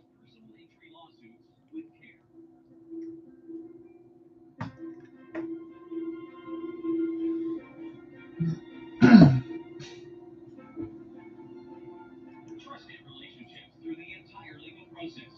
Goldstein DiBiase. Call us first. 519-253-5242. I have been back and forth between glasses and contacts for 30 years. My whole experience with winter laser eye institute was incredible. I take stand-up surfing lessons here in winter, and I'm always concerned not to lose the contact in the water. Now, not only is my vision crystal clear, I can see better than 2020. Life without corrected lenses is much simpler and far more enjoyable. Just ask us before you. Visit WLEI.com and get your free consultation today. Take the short drive to Brassico Chrysler in Amherstburg. Family owned and operated for over 44 years, we know the importance of quality customer service. Great deals, knowledgeable staff, and a state-of-the-art service area. New or used, we've got cars and trucks for any budget. Rassic Go Pricing. It's worth the drive to Amherstburg. You want a great deal on your new used car? Me. Neil. Michael back on 2 points tonight. He's at the top of the plate, trying to stave off elimination. There is a case to be made. Back to his Flames best forward in this series. Daryl Sutter's been riding him. Tonight, for example, back to this played at least one shift with at least 8 of the Flames forwards. 5 goals for this postseason. That's a career high for the longest tenure of Calgary Flames. The other 2 guys get paid to get shift with. Call my number. Back from the Phillies at 4-6 games now. Listen now. Goals in games 4 and 5. The Oilers. Going to get set to get back in the official action. Michael Backlund's made this a 2-0 lead right now for the Calgary Flames. A rare face-off loss here for the Flames. Leads to a chance in the offensive zone for Hyman, trying to put one out in front, and they score! Immediately, the Edmonton Oilers, Darnell Nurse, makes it 2-1. So just the second face-off loss of the game. It was 18-2, and now all of a sudden, Edmonton makes it a 2-1 contest. Draisaitl wins it clean. He holds it toward the right face-off dot. He keeps it alive in behind the cage. It's Darnell Nurse right in the high slot. He lets it go immediately, and it just beats Jacob Markstrom. No ifs, ands, or buts about it. It's just a simple play like that. Maybe a little bit of a momentary screen in front there by Noah Hannafin. His own man probably stopped Markstrom from being able to even see it.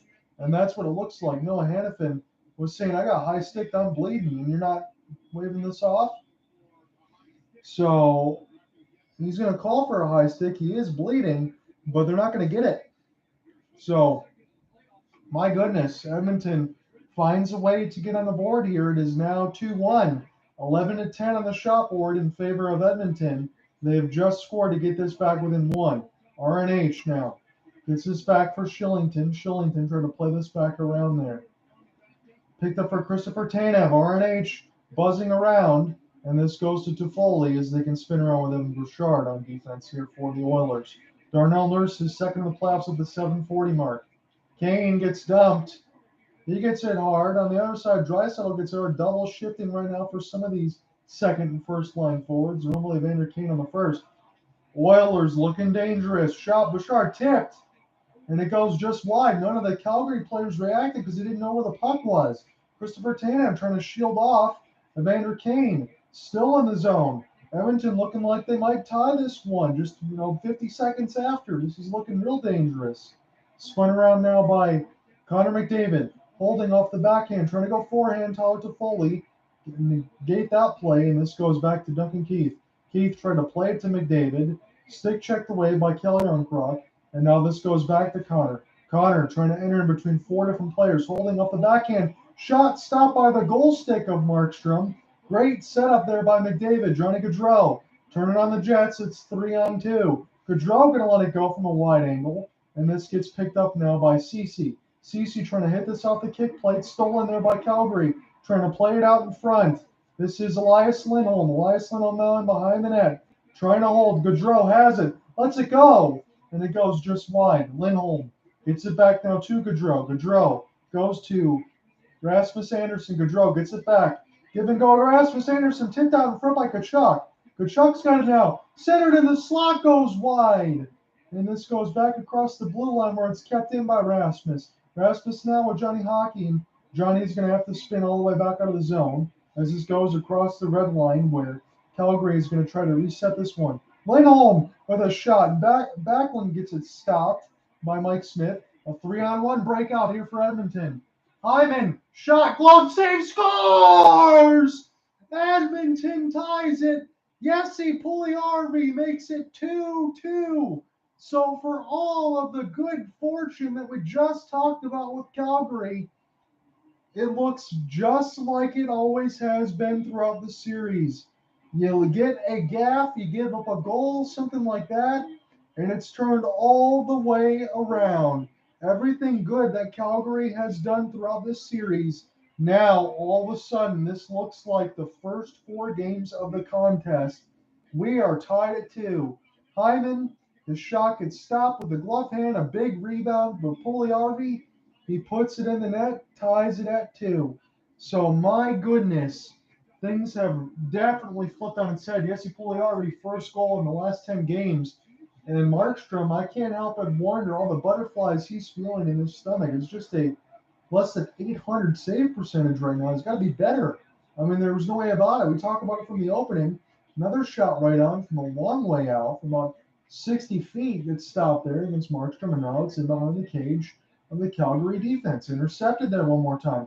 And the slap shot is thankfully fanned on for Calgary fans. That could have been 3-2. Picked up now by Eric Gabranson trying to find this woman, Nikita Zadorov. And Edmonton buzzing. They've already scored 2. They've scored pretty much a couple minutes apart. Jesse Pugliarvi at the 9:56 mark, assisted by Zach Hyman. Brett Kulak going to play this one for his defensive partner as this goes from Tyson Berry. Tyson Berry back now into Oliver Shillington. Shillington has had a couple of really bad turnovers. Nothing has been given up on his end yet, but Calgary's got to get back to playing that good defensive hockey and find a way to give up a goal without, giving up too much of a rush. Here's a chance here for Evander Kane. Kane holding to the right slot. It was a chance in the slot that was stopped up the pass momentarily. A 2-on-2. Majapani leave it there for Backlund. Give and go. And the slap shot goes wide there for Majapani. Loose out in front. And Edmonton was the first to get to it now as this finds Evander Kane as this gets across the red line. Go Flames go. Chant is being a little subdued right now. There's going to be some Oilers fans here at Scotiabank. Coleman tried to center one out in front for Johnny Gaudreau. It was loose there for Kelly Youngcroft and Dylan Dubé. And now this goes for Hyman. He's holding to the right faceoff that he's looking for help. He gets big time body check by Dubé. Now Youngcroft leaves it there for Dylan Dubé. Holding. Let's go. The wrist shot right into the catching glove of Mike Smith. 8:06 left to go in this second period. It was a 2-0 lead for Calgary. Everything was looking and feeling good. And all of a sudden, this series has turned just like it's done within this game has turned just like it's done within the last 4 where it's been. Edmonton offense, quick strikes. 8:06 left, tied at 2 in the second period.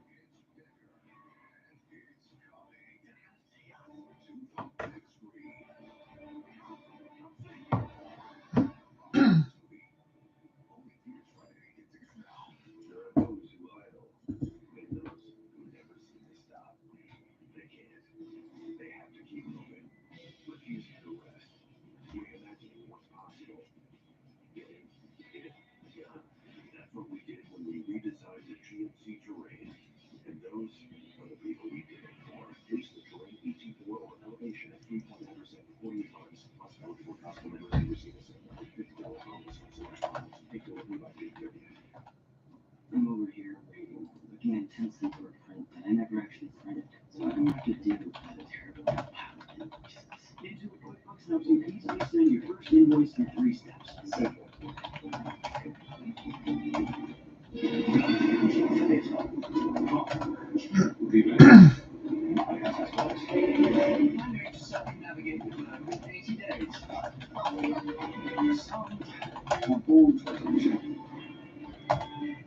Every person has a story.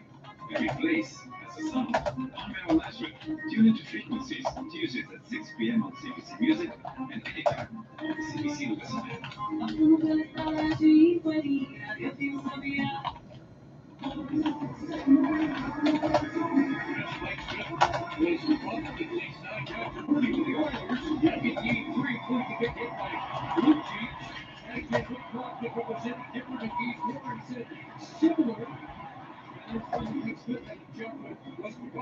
Yes, he did. And there's clearly contact right now. I don't think it's much, but Coleman does give him a bit of a cross check. I think that can go either way, right? If you call that and let that go, that's what Mike Smith is on the left of Paul. Back in the official call here, Calgary was up 2-0. It is now 2-2.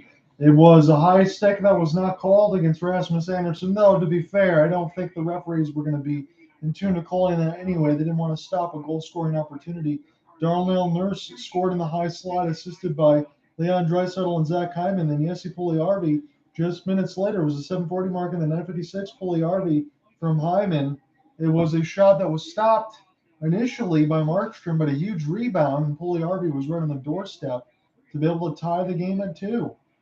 And that's where we stand right now. So for everything, in all intents and purposes, for as good of a start as it was for the Calgary Flames, everything has kind of been turned around here in the sense of what we've seen initially through the first 4 games. There's no doubt about it. And a series of models in behind Jay Woodcroft with the same type of attire on. Again, that's part of the memes when you think about Rick Bowness with the Dallas Stars Instagram model as another one gets iced down. So Calgary's going to have another offensive zone draw to work with here. They've been excellent in the draw, but ironically, the first goal was given up off of a draw loss where they were 17 of 19 at that point. It was a chance for Draisaitl to get that moved around, and then eventually it found Darnell Nurse in the high slot, and it tied the game eventually a couple minutes later with Jesse Pugliarvi off a big rebound off a Zach Hyman shot. So it was Darnell Nurse and Pugliarvi again. It's not Connor McDavid and Leon Draisaitl in the last couple of games, and that's what's troubling as far as giving up those goals. 7:30 left to go in the second period.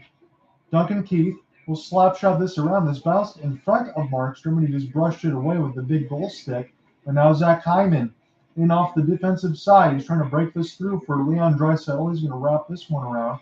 This finds Connor McDavid. He tried to throw a blind slot pass out in front. He got intercepted there by Lewis.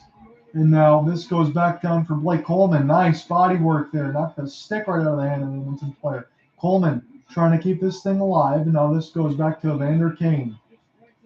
Evander Kane picks it back up off the flub. It's 3-on-1. It's right between the catching glove of Markstrom, but he gave up the rebound. And now this goes back to Lindholm. He tried to rocket this one off the kick play, but it was a little too far. And this goes to CC. And now Evander Kane. Evander Kane trying to get around Christopher Tanev. Tanev brushes it ahead to his defensive partner, Oliver Shillington. And this goes back down to Matthew Tkachuk. As the second line defense out of the first line. Coleman with a shot did step on the goal stick there of Mike Smith. Kept across the blue line. Spun around in behind the net. Slap shot for Lindholm. Gets bounced up in the air. It never hit Mike Smith. And now this is a breakout attempt that got denied by the Calgary defense. Lindholm couldn't get this in deeper. This was a chance for Matthew Tkachuk to go back and pick this one up, but he could not. Nice skate through ahead by Kyle Yamamoto. Finds Evander Kane.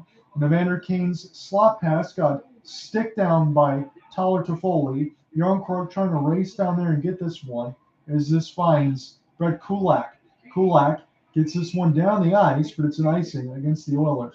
5:54 left to go in the second period. John here with you from the Scotiabank Saddle Dome. This is a brand new hockey game. Calgary was once up 2-0. Edmonton come back just minutes apart. Tied this game at 2. And again, as I've said, this has been a series that has looked many times like the first 4 games. That first period was probably a little bit of an aberration. There were the low shot totals, a little bit of tentativeness. Maybe that's what my partner was saying that we thought we would see in the first game when that turned out to be a 9-6 slobber knocker, if you will. But what we have right now is a 2-2 and a couple of quick strikes for Edmonton. Tied this one back up. So RNH, he wins the draw here for the Edmonton Oilers as this goes back to Kulak. Kulak's going to try to flutter this one down the ice one more time. And this is touched up for an icing. So the Oilers have probably iced this thing, I would give or say, about 9 times in this contest. And they don't look the least bit concerned on that front as we have 5:44 left to go in the second period.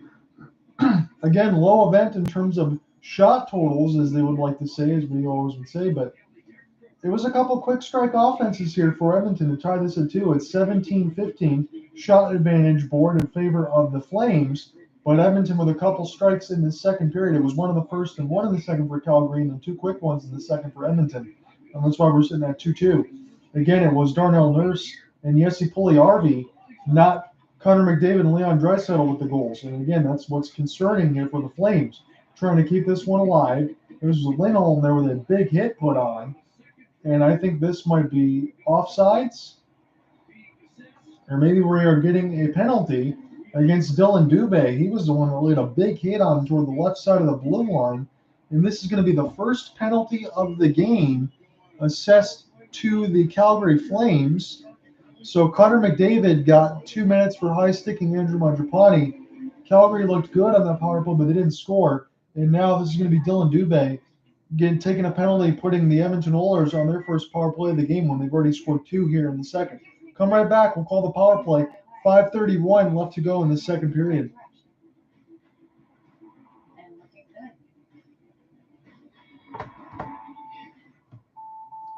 When the unexpected happens, it helps protect me.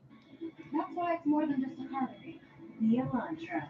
Stay connected and protected. What's all the commotion? Isn't it obvious?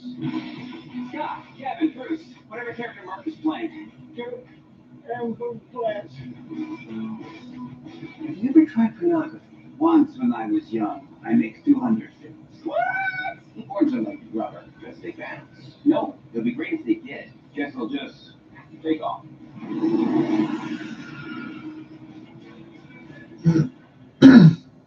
Be a part of the action with the BetRivers Sportsbook app. Score big with same-game parlays, where you can combine the excitement of different bets, all from the same game. Like the money line, check. Puck line, check. And player props, check. Plus, with fast payments including Interact e-transfer, you'll never miss a shift. Download the BetRivers Sportsbook app today on iOS and Android. BetRivers Sportsbook. Dallas has made a little bit of a comeback. It's 110-97. Golden State still with about 4:10 left to go in that contest.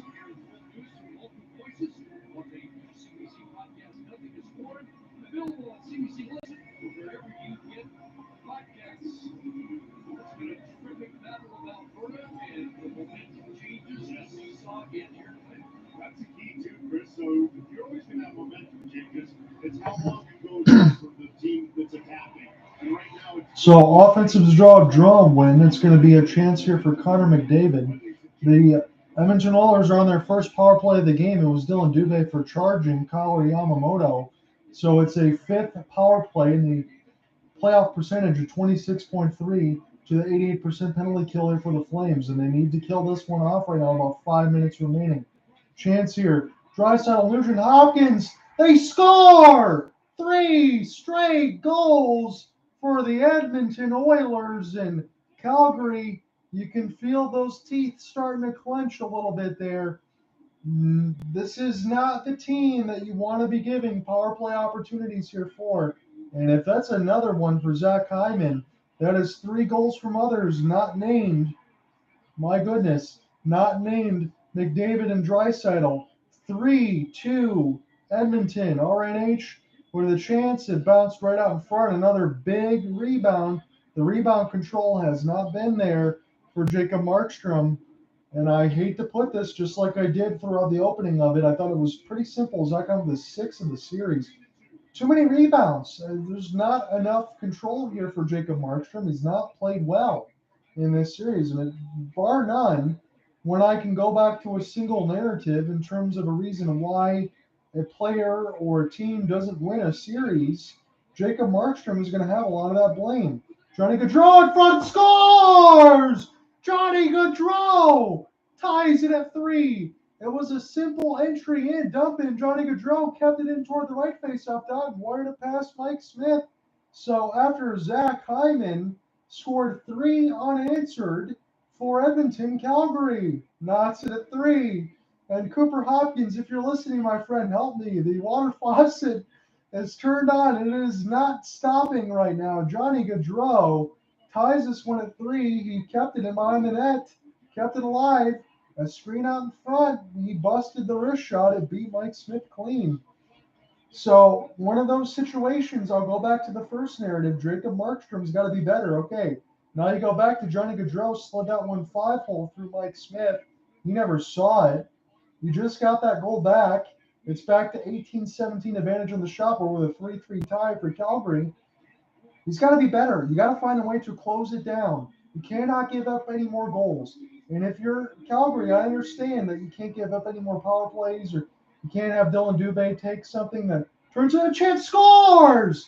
My goodness, we can't even get into any kind of situations here. Kelly Arncroft scores for Calgary.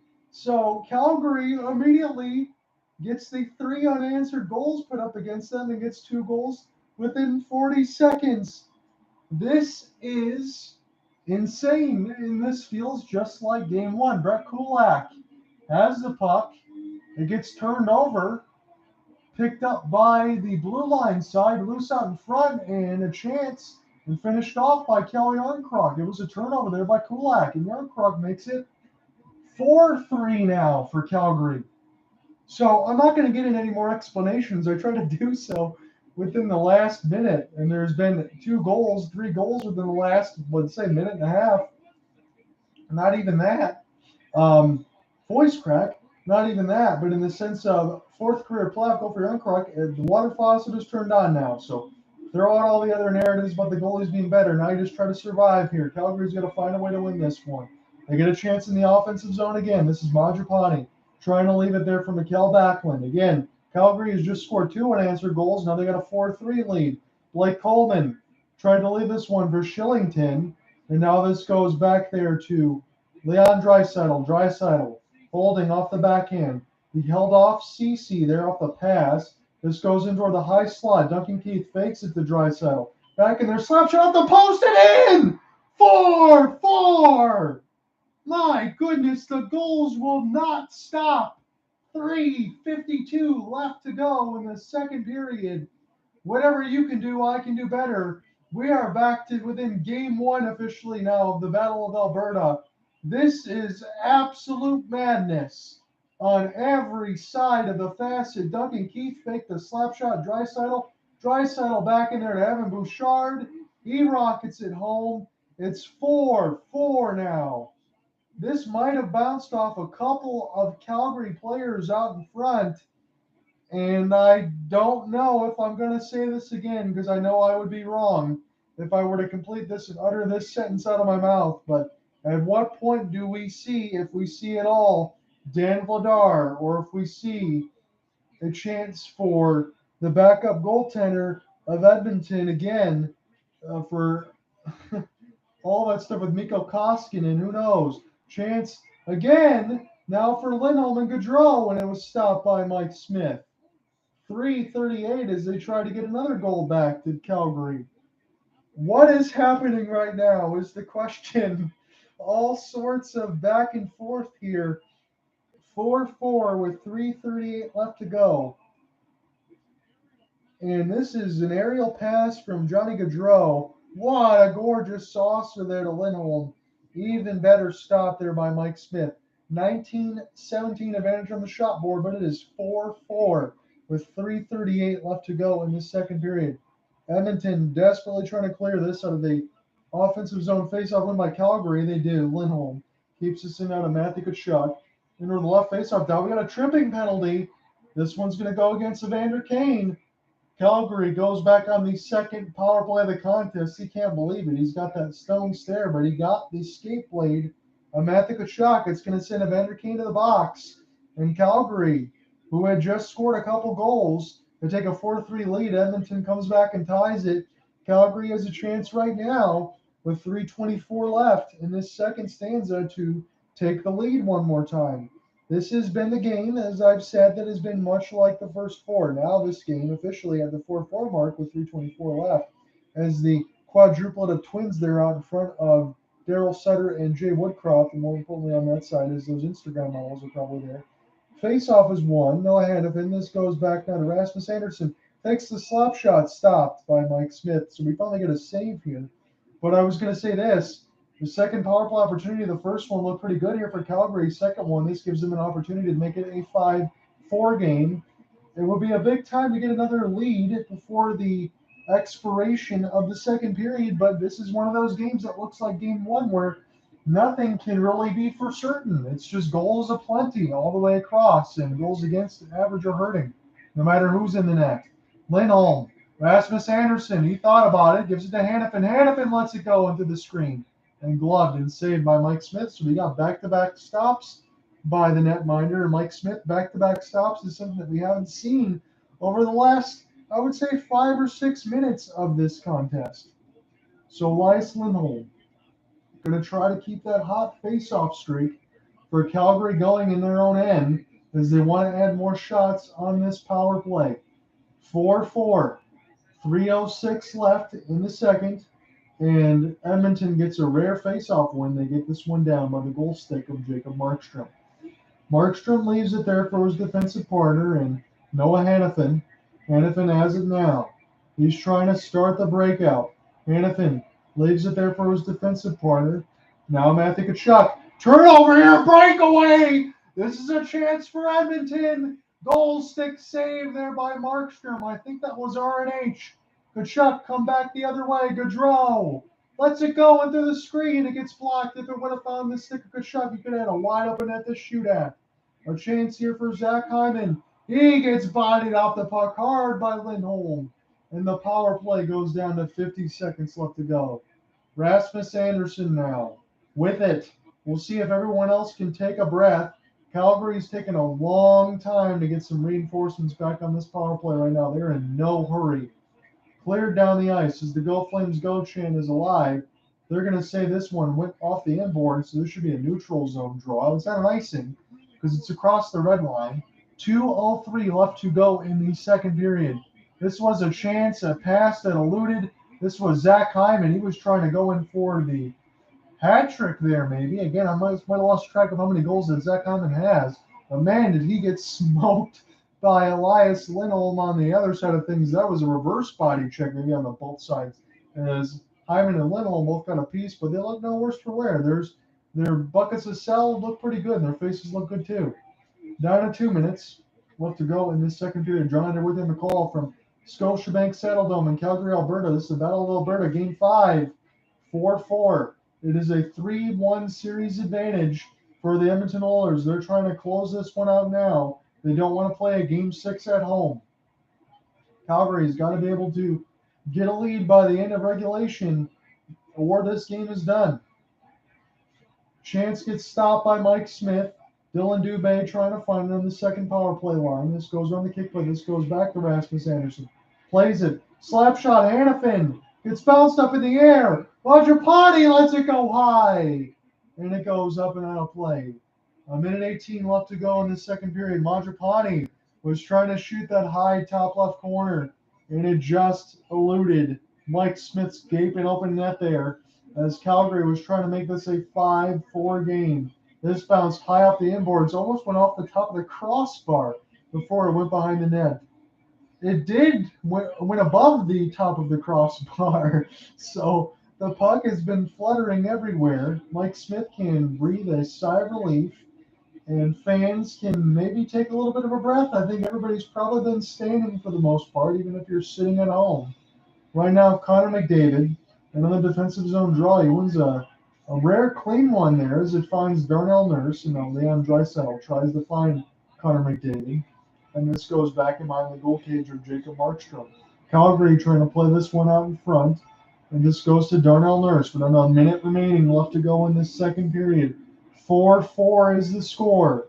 Blake Coleman plays it now for Tanev. He cannot hold that blue line. And this goes back all the way down in the ice. Christopher Tanev plays this to his defensive partner and Oliver Shillington. Shillington has his pass go all the way down the ice, and it's going to be a hybrid icing against the Flames. So with 42 seconds left to go in this second period, Edmonton has a chance to add on the score total. It is 4-4. Again, if you're just joining me, Edmonton and Calgary had proceeded just like in Game 1, where it was a 9-6 win for Calgary, to not turn off these water faucets, as my partner Cooper Hopkins would like to say. I thought that was a great alliteration there. There's been plenty of goals. This has been just like Game 1. Duncan Keith tried to spin it there for Evander Kane. He's got him in behind the red line and in Gretzky's office. Evander Kane now lets one go toward the right face-up dot. It goes high and wide. Picked up now by Keith. Keith trying to keep this alive here for Kane. Down to 25 seconds. Puljujärvi tries to pick this one up now, and he gets bodied off the puck. As this goes to RNH. Ryan Nugent-Hopkins trying to fight in between a screen. Pugliarvi and Yamamoto trying to spin this one around. This goes back to Nugent Hopkins. Nugent Hopkins somehow keeps this alive. They've had Calgary hemmed in their defensive zone, but now finally gets out. And that's how we're going to end the second period. 4-4. Buckle up, everybody. We're going to call a third period here after the intermission. Nobody knows where this one's going, including your broadcaster. All we know for sure is if this series is going to live on, Calgary's got to find a way to win this game 5. Come right back. We're going to call third period action of this intermission. Tied at 4.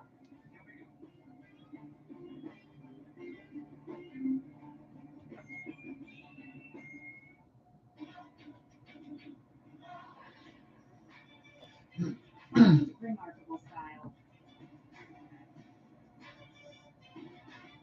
Refresh style.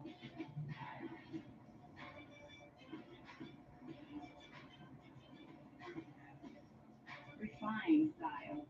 Introducing the 2022 Chevrolet RS lineup. Find new style. Find new roads. You reception. Right. Right.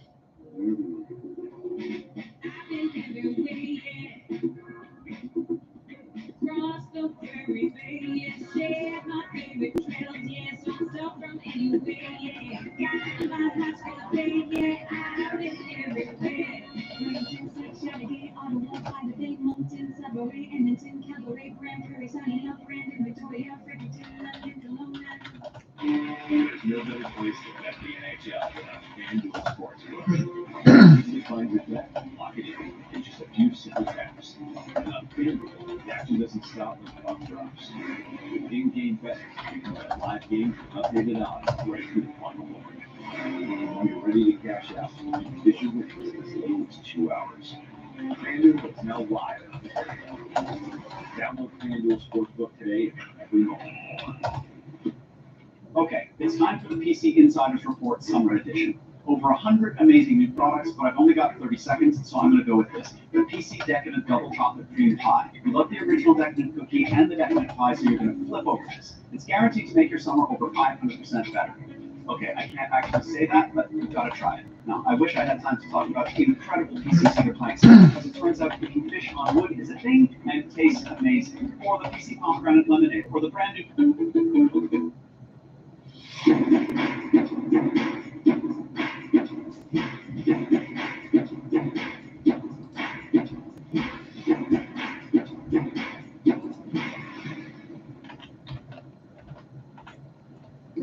Goldstein DiBiase injury lawyers have an excellent track record in helping people obtain long-term and CPP disability benefits. For a free consultation about your insurance rights, call or visit gdmlawyers.com. The impact of climate change may be the most pressing story of our time, and CBC News is committed to doing even more reporting on this important issue. We're calling it our changing planet. We will follow the science and share the facts that will help explain the key issues in Canada and the world. Look for Our Changing Planet, always on CBC News. Hey hockey fans, Steve Dangle here, and if you want to watch the Battle of Alberta, you can watch it with me, live from the Sportsnet YouTube channel right now. Flames, Oilers, on the Sportsnet YouTube channel, live. Come check it out. Time to go big or go home. Chase for hockey's greatest prize gets more intense with every game. This is big. The Stanley Cup playoffs continue right here on Sportsnet. NHLShop.ca, the official online store of the NHL and Canada's largest selection of authentic NHL fan gear. Shop now and get today's special offer. Inside the game brought to you by the GMC Terrain AT4 and Elevation. We got 4x4s, 4 by the Oilers, 4 by the Flames, scores galore.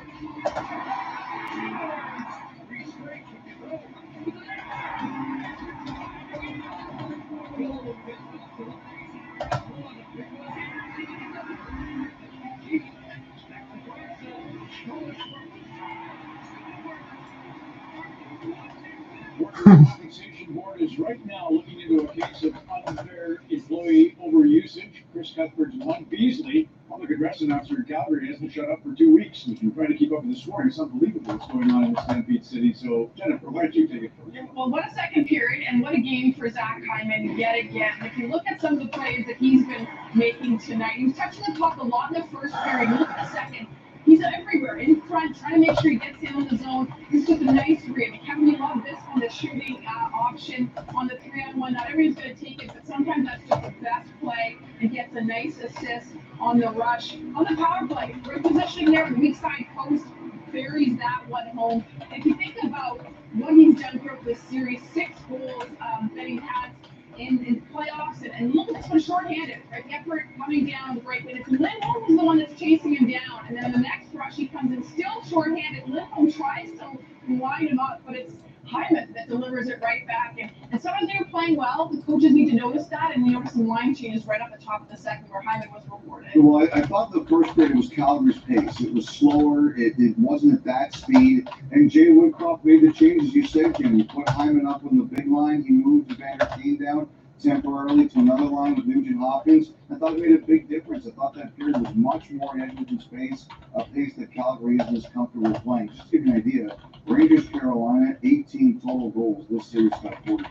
The thing about Hyman is he's such a unique player. Like, he scores greasy goals, he scores pretty goals, he scores speed goals, he scores goals around the net. Like, he's a very unique player, but he gets the other guys going, right?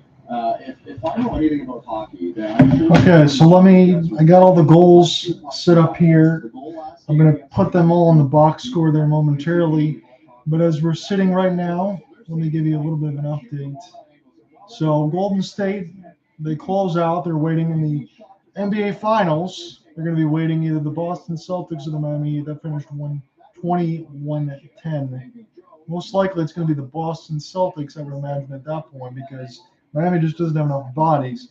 So let me give you the second period reset here, and then I can type in the rest of this. It should give me enough time before everything starts. So if you can believe it, after one, it was 1-0 Calgary. Again, it was Andrew Mangiapane from Blake Coleman and Mikael Backlund. Nice wrist shot. It was 2-0. 5:41 mark of the second period. Mikael Backlund from Blake Coleman and Stone. It was Stone with the wrist shot out in front. Backlund worked his way all the way in front of the net, tipped it, beat Mike Smith clean. Then the floodgates started to open. 7:40 mark. Darnell Nurse, Leon Draisaitl, Zach Hyman. Calgary, going into this point, the 7:40 mark of the second period was 17 of 19 on the draw. They lost one in the defensive zone. Draisaitl won it clean. Hyman worked with Darnell Nurse. The defenseman got in the high slot, let his slap shot go, beat Jacob Markstrom clean, 2-1. 9:56, a couple minutes after, Jesse Puljujärvi from Zach Hyman. Zach Hyman was open in the left wing. He let a wrist shot go. It was gloved aside by Markstrom, but there was a huge rebound. And all along was Puljujärvi toward the right faceoff dot, jammed it in. 2-2. Then Edmonton continued. They got a power play. It was a needless charge by Dylan Dubé, second line forward, for charging Kaori Yamamoto. You cannot put the Edmonton Oilers on the power play, and they proved why. The penalty was at 14:29. The goal was at 14:57. Zach Hyman on the power play, his 8th of the playoffs, assisted by Draisaitl and Ryan Nugent-Hopkins. It was moved all the way around into the slide. He got a one-timer near the left faceoff dot, made it 3-2. Then, within the blink of an eye, at the 15:12 and 15:28, so just seconds apart, Johnny Gaudreau and Kel Yarncroc, and all I can say was they were just simple zone entries. Gaudreau gets it in behind the net, behind Gretzky's office, holds it toward the right faceoff dot, fires a low wrist shot that beats the 5-hole of Mike Smith, ties the game at 3, and then Kel Yarncroc, about 15 seconds later, roughly more than that, Kel Yarncroc from Nikita Zadorov, pretty much the same thing, snipes it from the left faceoff dot, 4-3.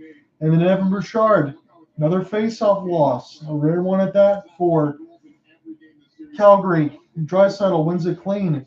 Duncan Keith finds Bouchard. Bouchard might have been screened, or I should say Jacob Markstrom might have been screened, the goaltender, by his own defenseman, Rasmus Andersson. Slap shot, Evan Bouchard gets it clean, 4-4 at the 16:08 mark of the second period. And that's where we stand right now. It was 1, 2, 3, 4, 5, 6, 7 goals in the second period. So hold all tickets if you're thinking this one is going to be like the 9-6 result that we've had in game one when I was working with Cooper Hopkins. You may be right. So hold all tickets. We should have many, many more goals scored here. But again, Calgary has to be able to find a way to win this one, or it's going to be all over on this side of things.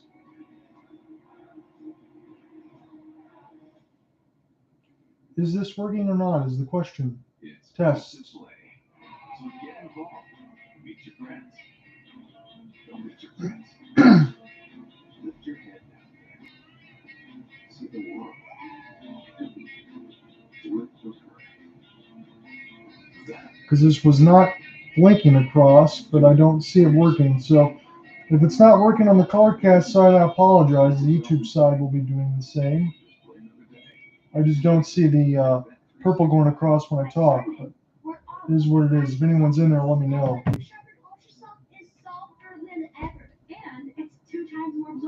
Because I can try to reset it one more time. Excuse me, I have one more test to conduct. Enjoy to go with Charmin. Any car can take you places, but mine does so much more. It keeps me connected to the things I like, heading in the right direction, and looking good. When the unexpected happens, it helps protect me. That's why it's more than just a car to me. The Elantra. Stay connected and protected.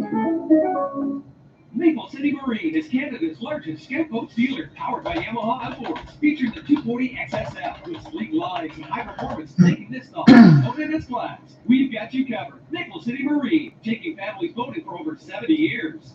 Cooperators offers financial services and advice tailored to you, like the "it's never too late to get started on investing, so Hugo's not the only one learning about numbers now" plan.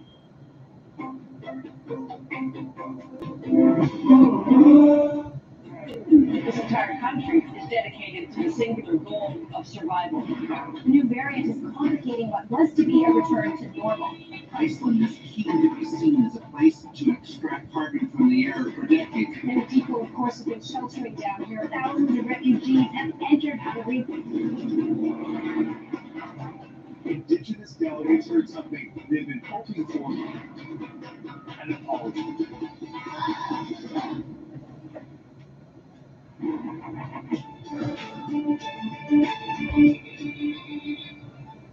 Hi there, I'm Andrew Chang. We will get you back to hockey in just a moment, but first a look at what we are working on for the National.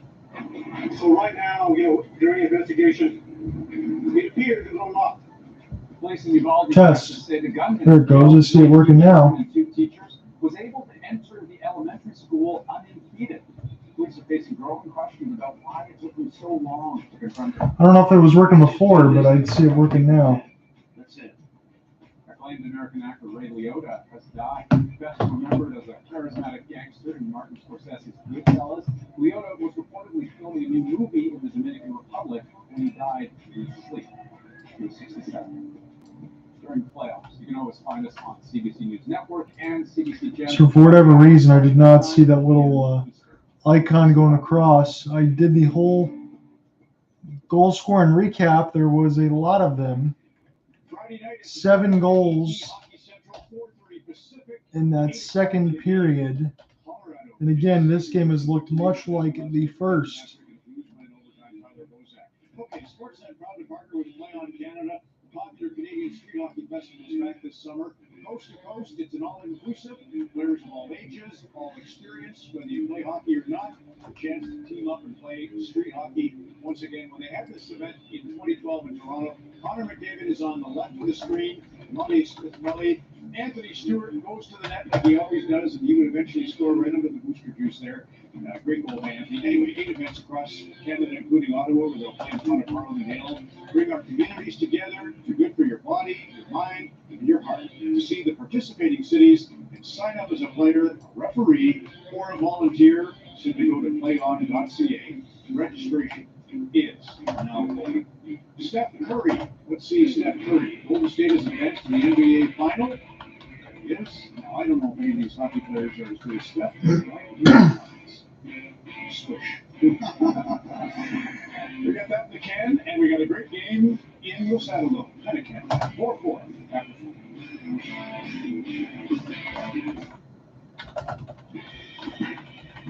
Canadian Angus beef. Raised without added hormones, steroids, or antibiotics. And topped any way you like. Grab your Canadian tops. Harvey's Angus Burger is worth dressing up for. Try the new Angus Barbecue Bacon Ringer Melt, only at Harvey's.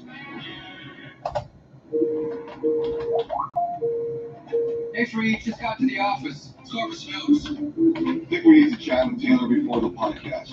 Great. I'll dial him in on his cell through Microsoft Teams. Jeff Merrick, what's going on? Hey, Taylor, it's me and Elliot. Just want to check some details with you. Sure, no problem. That was easy. Collaborating on Microsoft Teams allows us to reach anyone, almost anywhere. Make the shift to Microsoft Teams today with Rogers for Business, the only Canadian provider of Operator Connect. Even best. I don't even know where to start. Learn. I just use TV Easy Trade. Simple. Look. TV, ready to help you move forward. Hey babe, you need a nut. Who needs napkins when you've got pants? Playoff pants are back.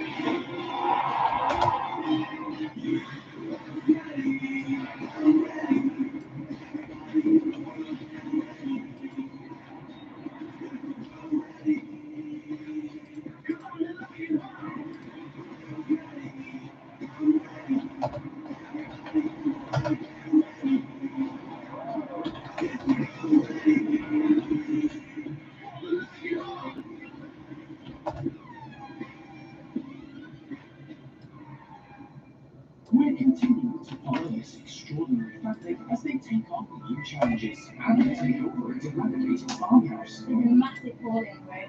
I couldn't believe it got bought out. Oh, but Well, it was a very, very, very long second intermission with loads and loads and loads of goals. And we finally got all of them in there and set up here for the third period as we go along. So again, 7 goals scored in that second period, and I imagine much more of that to be the case again.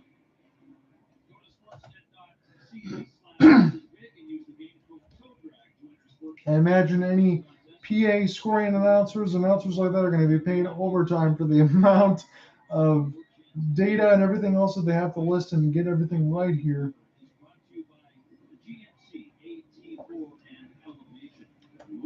Probably by the time that we get into a break, we have like a little quick bathroom break before we go in there.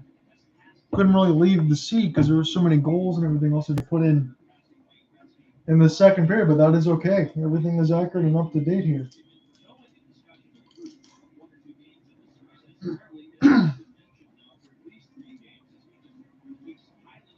So an NHL playoff record for Leon Draisaitl is 5th consecutive 3+ point game. My goodness. And again, none of these guys have had to score to get the 4 goals. So that was the problem I've talked about many times with Calgary. So let's get this official call going. We're getting set for the third period here against Sportsnet. I just said the 5th consecutive 3 points or more game for Leon Draisaitl in the postseason. That is an NHL playoff record. So I'll make mention of note of that when we get into the game story. Blake Coleman lost it. And this goes back now as the Edmonton Oilers will be attacking left to right in this period. And attacking is right on both sides as it's 4-4 going into the third period right now. Jacob Markstrom plays this one with the goal stick.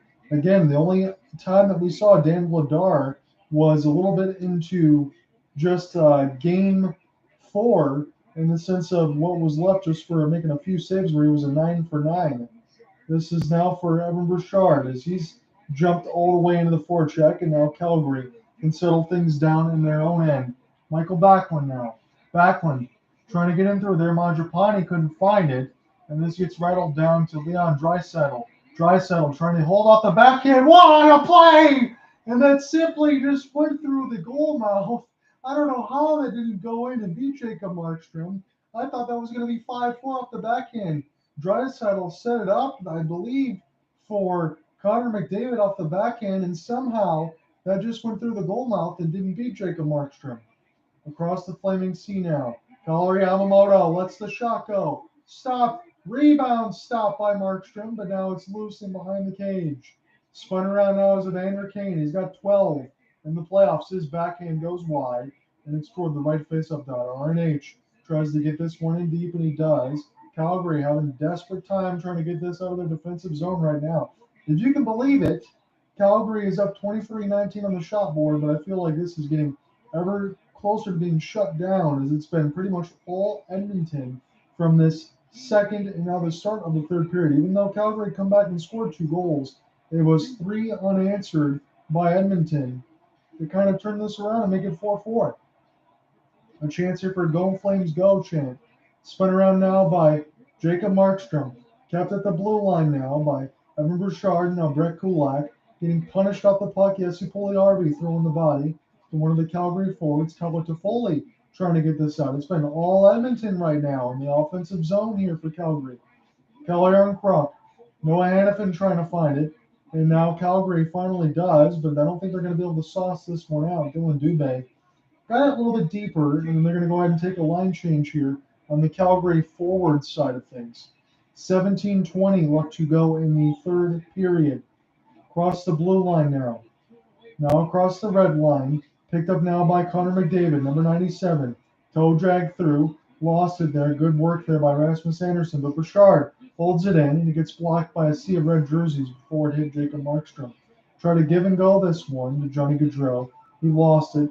Picked up now by Shillington momentarily, but he had his stick lifted, but he still was strong enough to get that one down the ice.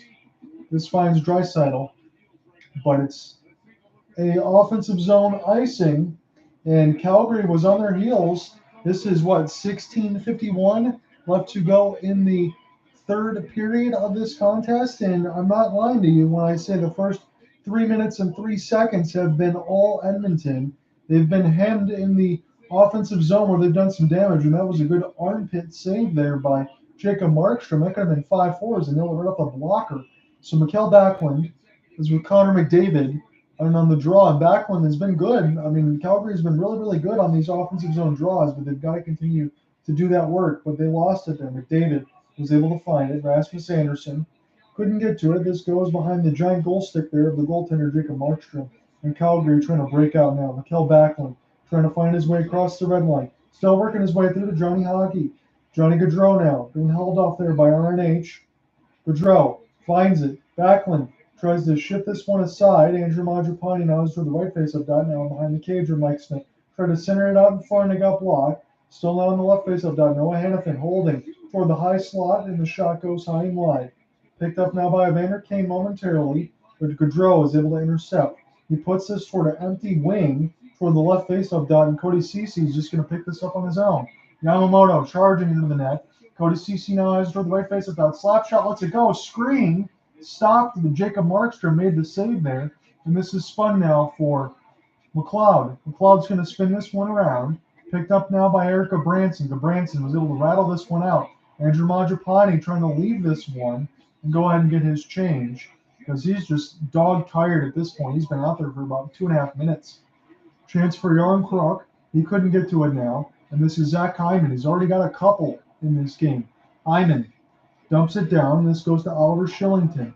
Or is Edmonton going to be the first to get to it? This is the question. Slap shot gets stopped. Markstrom, giant rebound again. The rebound control has not been good for the Vezina candidate netminder. There's been rebounds all over the place, and a couple of them have already been converted by Edmonton. So Christopher Tanev will play this one and go ahead and take a change on defense. 15 minutes left to go in the third period. John out here with you from the Scotiabank Saddle Dome. Turnover for Smith off the outside of the cage. My goodness, there. That was almost a Mike Smith moment that he's known for. He goes and loves to play that puck, but sometimes he gets in trouble. 23-22 on the shot board. Calgary trying to find a way to stave off elimination. They're at home. Big rebound. First one stopped by Smith and then picked up by the white shirts who are attacking left to right. Chance for McDavid off the toe drag. Stopped by Markstrom. Picked up now by Noah Hannafin as this goes across the red line. Nice stick check there. Matthew Kachuk holding that L2, trying to play one out front of the slot. Sidorov with a shot, and it gets glove saved by Mike Smith. 14:23 left to go in this third period. Again, I think the call and everything else is safe on this side. What's going on, John? How you doing, buddy? This is a good game on both sides. Again, I wish my normal broadcast partner was here to be able to call this one here with me, Cooper Hawkins, but he's not available right now, so this is just me on the solo broadcast. I appreciate you listening, boss. Right now, it's 23-22 on the shot board. It was 7 goals in the second period. Calgary was up 2-0.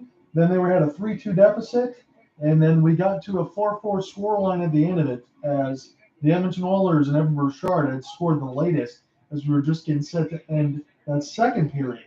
So if Calgary does not win this game, Edmonton will be advancing to the Western Conference Final, where they're going to be awaiting either the Colorado Avalanche or the St. Louis Blues, who just staved off elimination on that end. This is a chance for Warren Foegele now. Foegele being worked over there by Eric Gabranson. Gabranson lost it, picked up there by McLeod. McLeod's going to hold this thing toward the blue line. Let it go in through a screen, and it didn't hit Markstrom. Markstrom's rebound control, again, he's looked pretty awful on that side of things, all things considered. Tyson Barrie. Now, still with McLeod right now. McLeod's still working through, trying to center it out front. It goes back to Barrie. Barrie still plays it there for McLeod. Going to let it go into the screen. Stopped there by Markstrom with the giant goal stick. And now this goes back to Noah Hannafin and Andrew Mangiapane. So he's going to leave it for the giant 6'5" Nikita Zadorov. You can definitely see that as he's sitting in behind the goal cage of Jacob Markstrom. And now Calgary is going to try to attack this thing right to left. Again, Calgary in the home reds with the orange and white piping, and the Edmonton Oilers in the blue in the middle whites. So we have a stoppage in play right now. It is, I'll give you the official time, 13:18 left to go in the third at 4. Come right back. It's tied at 4. We're going to call more of the action in a moment.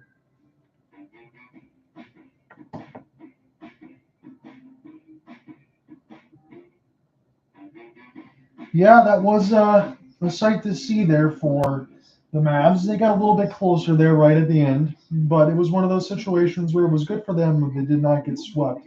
And I'll say it like this. I said it all season. I know I kind of got blindsided a little bit of that Game 7. I was very surprised in the sense of the way Dallas turned it on from that defense. It didn't carry over against the Warriors because you can't obviously switch on everybody. Everybody's dangerous. But Dallas definitely overachieved this year, but it doesn't change my narrative in the sense that they got to find more pieces to surround around Luka Doncic. Very hot and cold from 3. Yeah, when Maxi Kleba and Bertans and let's see, Brunson or anyone else, Reggie Bullock, are knocking down some threes, it looks good. But when they shoot that mass 3, sometimes you live by the 3 and die by the 3. And that's pretty much what's going to happen to Dallas until they get more inside baskets. Again, DeAndre Ayton is going to be a free agent, so maybe that might be one of those turnarounds that they can look at to try to solidify that offensive attack and not be so one-sided and be so one-sided heavy on the long-distance shots. Remains to be seen. But Dallas is going to be in the situation where, again, you have a transcendent talent. You never thought you'd see another LeBron James so soon, but Luka Doncic is really that guy at this point. But you come to the situation, right, where he's good to the point where Dallas will never be bad enough to get a high lottery pick. So it's going to be up to Mark Cuban and everybody else to surround some talent around them, make some smart free agent acquisitions, and make some trades when they need to, because that's the only way they're really going to be able to improve their roster.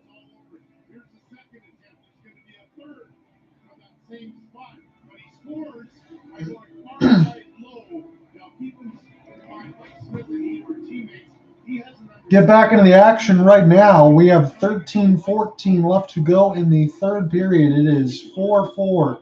If the Edmonton Oilers win this game, they advance to the Western Conference Final. Calgary, as you're going to look at Johnny Gaudreau on the CBC Sportsnet side of things, Calgary needs to be able to win this game to continue their season. And that's where we're at right now. I had a potential elimination game for you the other day when it was Colorado and the St. Louis Blues, and St. Louis came back down from 3-0. It was 4-3. They tied it at 4, and then they won the game in overtime 5-4. So if they can do it, Calgary should be able to do it too. They got to find a way to win this home game and win one more road game before they go back home. I mean, you have to put it in small steps and make it sound simple. Dylan Dubé wires this around the kick plate as it finds the giant goal stick of Mike Smith. Intercepted there. Youngkrug tried to get a shot right on, and it got stopped. This is a 3-on-2. Calgary's got the defensive advantage, but this might find Kawhi Yamamoto's stick. Yamamoto got worked over and doubled by Hannafin. Connor McDavid somehow emerged with it through the pile, and this goes back to Dylan Dubé. Dubé nicely off the inboards as this finds Kel Backlund. Backlund holding. Lets the wrist shot go right into the catching net of Mike Smith. 12:16 left to go in the third period. Shot board sounds like this: 25-23 in favor of the Flames. But again, those limited opportunities at one point turn into the water faucet not turning off. That's what my partner Cooper Hopkins would always like to say. And again, in game one, he was absolutely right. We've seen a lot of that. That ended up being 9-6. This is 4-4 right now. So Edmonton averages 5 goals in this series. They had 20 goals within the first 4 games.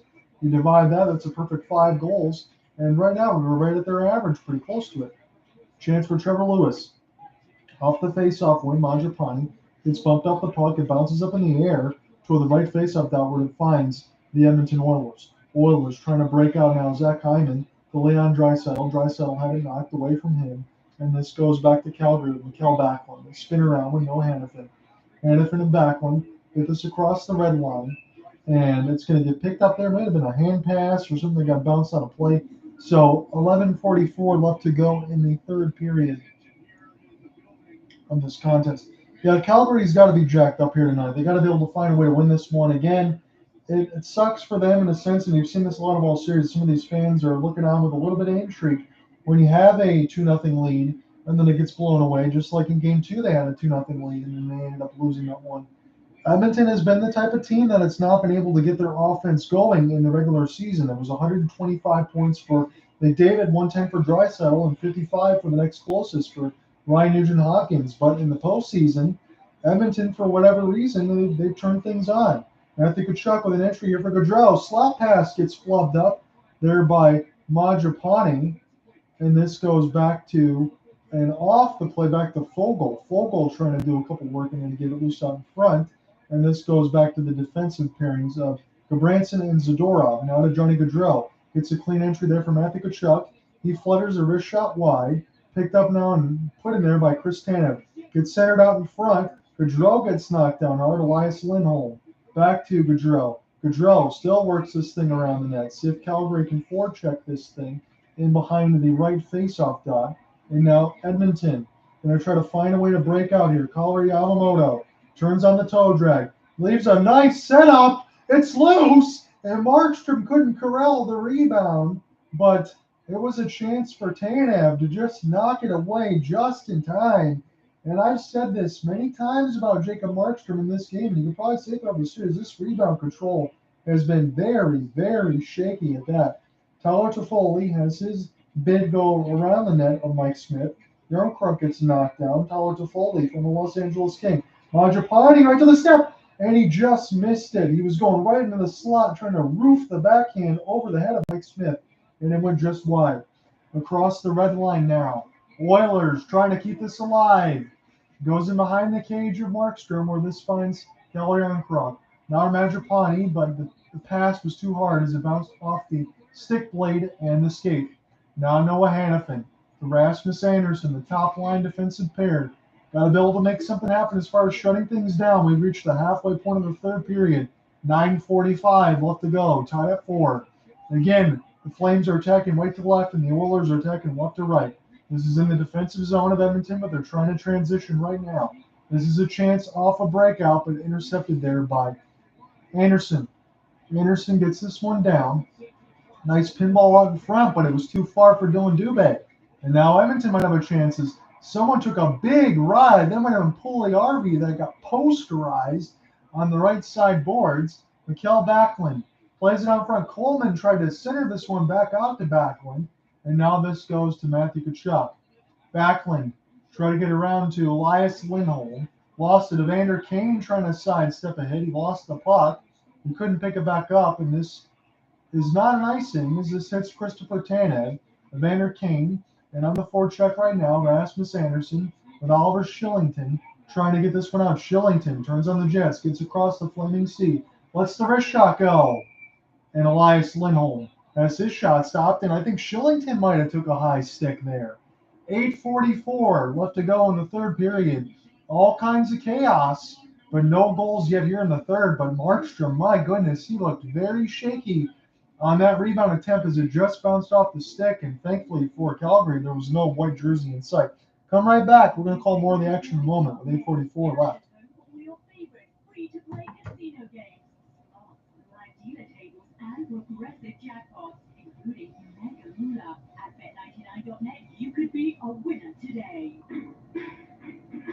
There are no limits to how high you can go, how far. I'm gonna take this one right now, but I'll if this goes on again where it gets extended and I don't get a chance to call this one here for C-Hop, then we'll do so, because I think I might be you might be listening in at some point on the side. So I know he wants me to call this one, so I'm gonna do this right now. But I appreciate it though. I'm gonna definitely get you. Introducing Tim's new loaded wraps. Each loaded wrap is packed with tasty grains, your choice Oh. of crispy seasoned chicken, and a flavorful habanero or cilantro lime sauce. Deliciously satisfying. New Tim's loaded wraps. Try one today. Let's make out with your mom's in the house, right? So, isn't it weird? Families, love, relationships, it's all rubbish. We're not normal. Normal is so 2019. Celebrate Asian Heritage Month on CBC Gem. So let's get the official numbers here. It is 27 shots out of 24. This was the big number here. It's kind of dwindled down a little bit, but Calgary's doing a good job in the faceoff dot. 32-17. 1-for-1 is the power play for the Edmonton Oilers. There was a charge when Dylan Dubé and Kyle Yamamoto turned into a power play chance. But it's anyone's game right now. Maybe it's kind of settled down a little bit like the first period. Although there's been more chances in the first period, really there was just low shot totals and one extra one there for Calgary.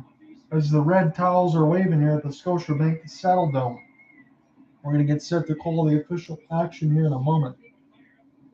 I wish you could tell me what that mascot was. Face-off is won there by Calgary, but they've lost the puck possession as this goes back to Darnell Nurse. He's going to spin this one back on his defensive partner.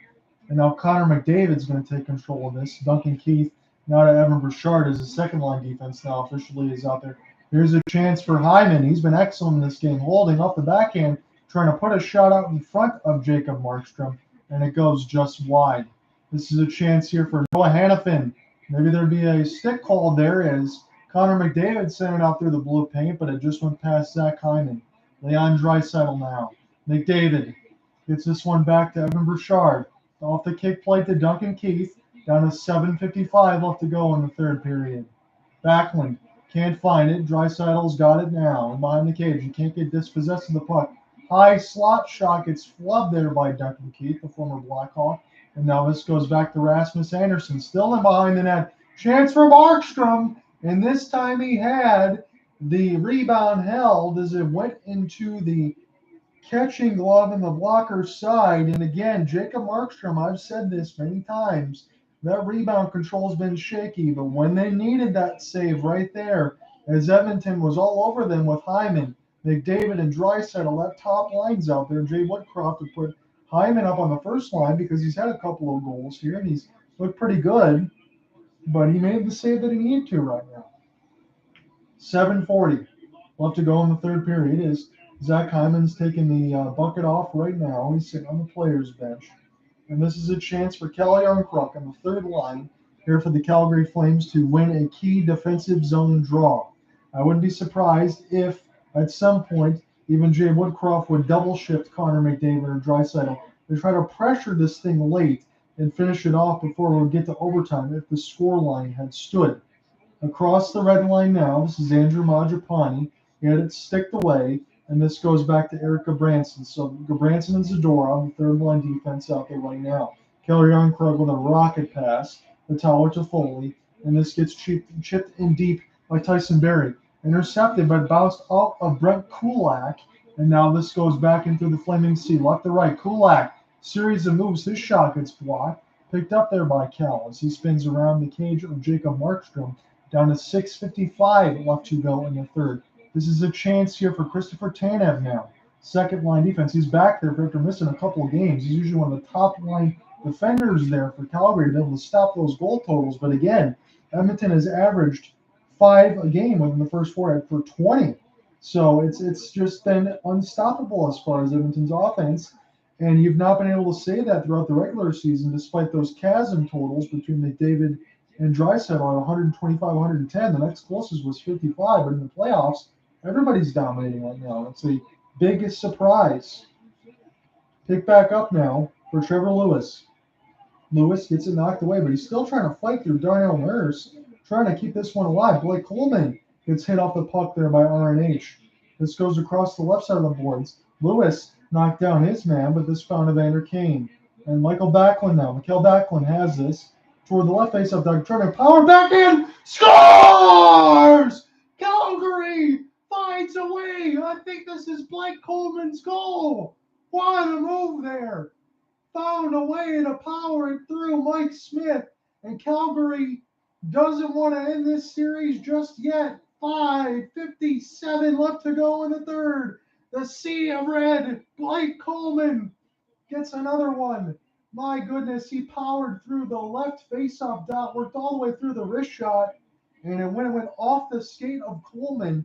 So this was, let me see, this was Backlund. Mikael Backlund had his wrist shot stopped by the right pad of Smith, and then Coleman went in. He got hit from CC, and it pushed the puck into the net. And I think the only thing, I'm not sure if this is going to happen, but I would say this. The only thing Jay Woodcroft could challenge is if that puck was kicked in. But again, you don't really want to do that because I don't think this is one that they could win, although the refs might be looking at this now that I think about it. Because you think anytime you see somebody falling down, there's a kick there. But what else was Blake Coleman going to be able to do? I mean, CC was all over him in the sense of he had nowhere else to go. So one of those situations, whether or not maybe we have a look at an offside. Again, I have the CBC feed of it. So the puck is in and the stick blade was lifted. The skate blade was lifted. On that first look I got on CBC, if the skate blade is lifted, from my understanding, again, I wish I had my partner in here with me to be able to explain this better than I did, but if the skate blade is lifted as the puck is going across outside, that means you've stayed on side. You don't have anything else touching on the ice. If I get another look as far as a far man toward the left face-off dot, then I can maybe relay if there was an offsides call. But this one is under review right now with 5:57 left to go in the third. Let me check this comments section right now. So again, I understand the kick part of it. So this one, that was already going in the net as far as I'm concerned. So whether or not that was kicked in, that should be a moot point, as it was already going to be crossing the red line, maybe even without an assist, maybe even rattle that red line. That's really close. The first look that I'm seeing in there, as that one was going to already be going in, the first look that they showed on the CBC side was whether or not it was offsides. But again, all I'm seeing right now is the kicking motion. The fans want this to stand for the hands out like this, meaning a good goal. But again, if we get any other looks, as this is taking its time, I'm more or less thinking that the refs are looking at the sense of whether or not it was offsides. So I'm looking at it one more time, and man, it really, honestly, again, no homerism on either side here. It looks like this puck, upon second glance, was already going to be on its way in. But this is a tough. Let's see what the call is. No goal. It is reversed. So Calgary takes a little bit of a gut punch there. I think, in all honesty, I'm going to say this from the true heart. No fan, no nothing like this. Again, I'm a Red Wings fan. I know my broadcast partner is Calgary guy. I would love to get his thoughts on this. I've seen this replay now about 7 times, and it feels like the puck was already crossing that red line. It really, really does. Daryl Sutter is very, very mild-mannered. Again, he's not going to be one of those ones that's going to speak out about it in terms of having that yell in there, but I really, truly believe that is a tough call to go against Calgary at this moment, but we play on. Noah Hannafin gets this one in there deep now as this finds Duncan Keith. Again, the Blake Coleman goal that could have been the go-ahead is now disallowed. It's still 4-4 with 5:40 left in the third. This is played ahead now. Hyman trying to find his way with McDavid. It's stopped there by Jacob Markstrom. Draisaitl, first line. Again, they've had a long pretty much respite here with the long relay. So Jay Woodcroft put his first line out there with Draisaitl, McDavid, and Hyman out there immediately. Why blame him? Oliver Shillington lets it go into the screen, stopped there by the 5-hole of Mike Smith. And this finds Draisaitl now. He plays it back to his defensive partner. Duncan Keith is out there on the second line. So first line forwards out there with the second line of defense. Picked up now by Shillington. Tanev tried to hit this off the kick plate. He couldn't find it. Gaudreau falling down, can't get to it now. Cody Ceci can get this in deep for Edmonton. This is a tough goal call against the Calgary Flames right now, but they can't think about it as Evander Kane is deep in the zone. A chance now for Edmonton in the offensive end. Spun around. Duncan Keith tried to let this one go. Evander Kane now in behind Gretzky's office. Kane, he's got 12 goals in the playoffs right now. He has been an absolute revelation. Johnny Hockey now has it in his own end. He left it there for Shillington. Shillington picks it back up. 4:25 left to go in the third period of this stunning contest. Yarn Kruk gets this one in deep. The Go Flames Go chant is alive and well right now at Scotiabank Saddledome. Yarn Kruk one more time toward the right face-off dot. Holding. Backhand. He tried to let something go, but his stick was lifted expertly there by Edmonton as it's across the flaming sea. Tried to play it from his knees was Johnny Hockey. He's been doing a good job keeping this puck alive on a very long shift for him. Kelly Yarncroc now waiting in toward the middle slot as this goes back to Gabranson. That was dangerous there as it was played in between Markstrom, but Zadorov has it now with 3:40 left in the third. Zadorov rattles this around the kick plate. This finds Connor McDavid. He's one of the best in the world. He's skating with it now. Nice separation. Hesitation. Drop off. And stopped as he left it there for Draisaitl as he wristed it toward the left faceoff dot. Draisaitl keeping it alive now. Still has it. It's kept across the blue line here by Edmonton as this goes back to Noah Hannafin and the Calgary Flames. Hannafin gets this around the kick plate. And now we're down to 3:05 left to go in the third. There's Darnell Nurse played it back there for Cody Ceci. And Christopher Tanev now has it behind the cage of Markstrom. Calgary looking to break out Mikkel Backlund. Backlund leaves for Gaudreau. Gaudreau will spin and hold. Right face-off dot flubbed off the slap shot there for Matthew Tkachuk. He could have had all of it, but he missed it all. 3-on-2 developing here. Yamamoto. Shot gets stopped from Derek Ryan. Jacob Markstrom made the save. He made a second one. And now this goes back to Johnny Hockey. Johnny Gaudreau plays this one on in front for Elias Lindholm. And now picked up there by RNH. Ryan Nugent-Hopkins will dump this one in. Andrew Mangiapane gets punished, but Calgary finds this thing. They just bounce this off the kick plate as this goes across the red line into the defensive zone where it will be slapped in. Picked up now by McLeod. Jesse Puljujärvi gets knocked off the puck. Yarncroc in his own defensive end. He lost it. Shot in through the screen. I don't know where it is right now. This goes in toward the left side of the blue line here for Edmonton. And this is picked up now as Zach Hyman couldn't find it. Nikita Zadorov lays it there for big Erica Branson and Zadorov. This guy's about 6'4", 6'5". 1:45 left to go in this third period of action. Flames, they had a goal rescinded within the last 4 minutes. It could have made it a 5-4 lead right now with 1:42 left. We'll see if we're going to need overtime. But again, if Calgary doesn't win this one, it's over. And Edmonton will advance to the Western Conference Final. Picked up now by Calgary as they get this in there deeper. But now this is intercepted. Picked up now by Connor McDavid. He can't be knocked off the puck. They tried to give him a little hip check there, and they brushed it up aside. Noah Hannafin, the defenseman, tried to pinch all the way in, but the puck got dislodged and up into the players' bench. Minute 17 left to go in this third period. So I know Nick are saying even if it might go in, you can't kick it in. And I understand that. I can't argue with that logic.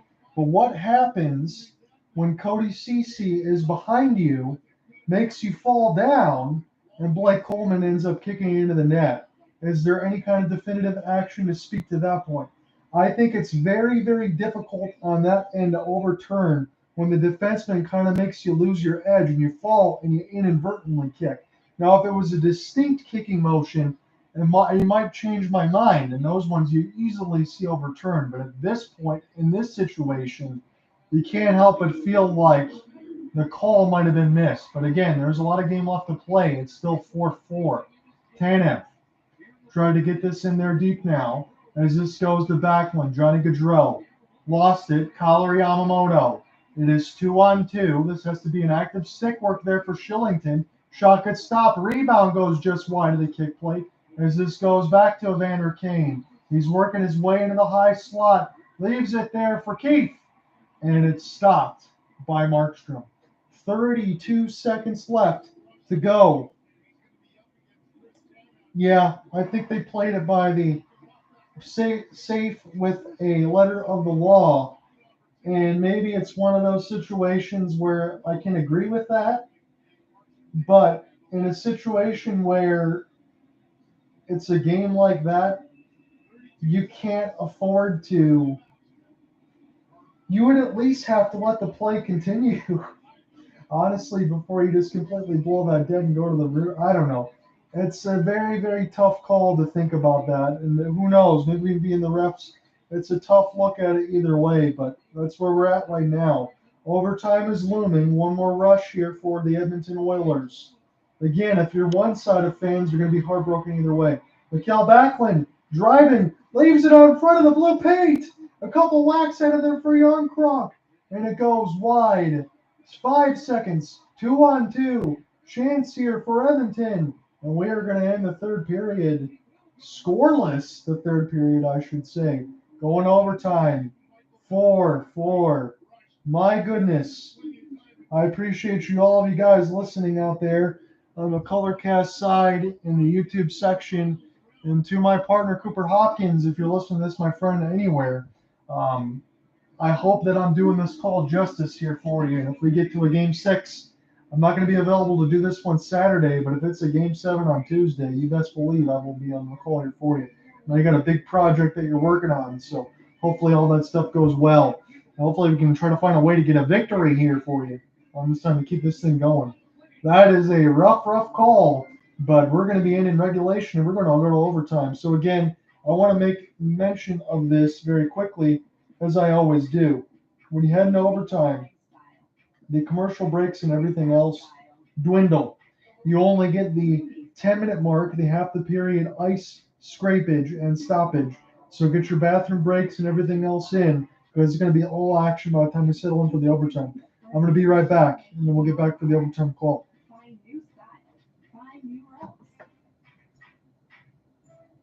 Have you ever watched something so bad, but it's not as great as you imagined it? Hold on, check on my face. You don't have to do it to them. Oh,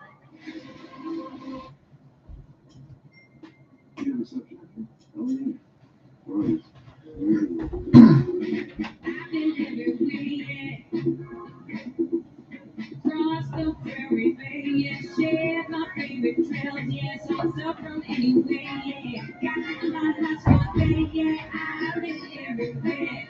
Learning tricks like Chattagate, Ottawa, by the Bay Mountains, Sudbury, Edmonton, Calgary, Grand Prairie, Sunny Hill, Brandon, Victoria, Fredericton, I live alone now. If you haven't tried Dawn Car Wash Dish Spray, what are you waiting for? It's Dawn's fastest and easiest way to clean everyday dishes.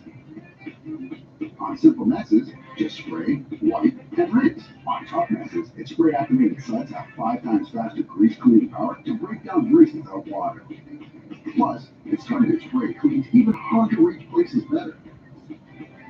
So, replace your dish soap with Dawn Car Wash. It's where your dishes clean.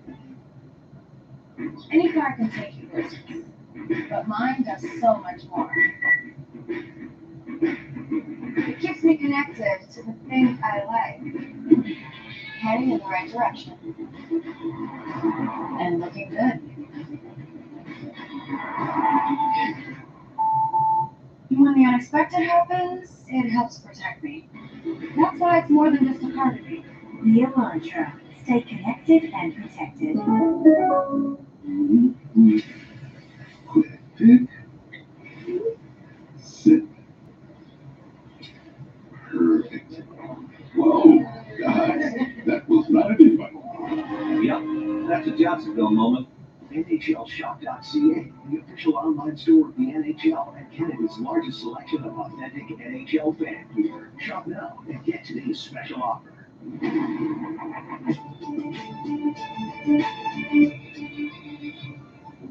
Hi there, I'm Andrew Chang. We will get you back to hockey in just a moment, but first a look at what we are working on for the National. So right now, during the investigation, it appears it was unlocked. The police in Uvalde, Texas say the gunman who killed 19 children and 2 teachers was able to enter the elementary school unimpeded. Police are facing growing questions about why it took them so long to confront him. I just do this, I just want to play pretend. That's it. Acclaimed American actor Ray Liotta has died. Best remembered as a charismatic gangster in Martin Scorsese's Goodfellas, Liotta was reportedly filming a new movie in the Dominican Republic when he died in his sleep. He was 67. During the playoffs, you can always find us on CBC News Network and CBC Gem every hour starting at 9 p.m. Eastern. We'll see you after the game.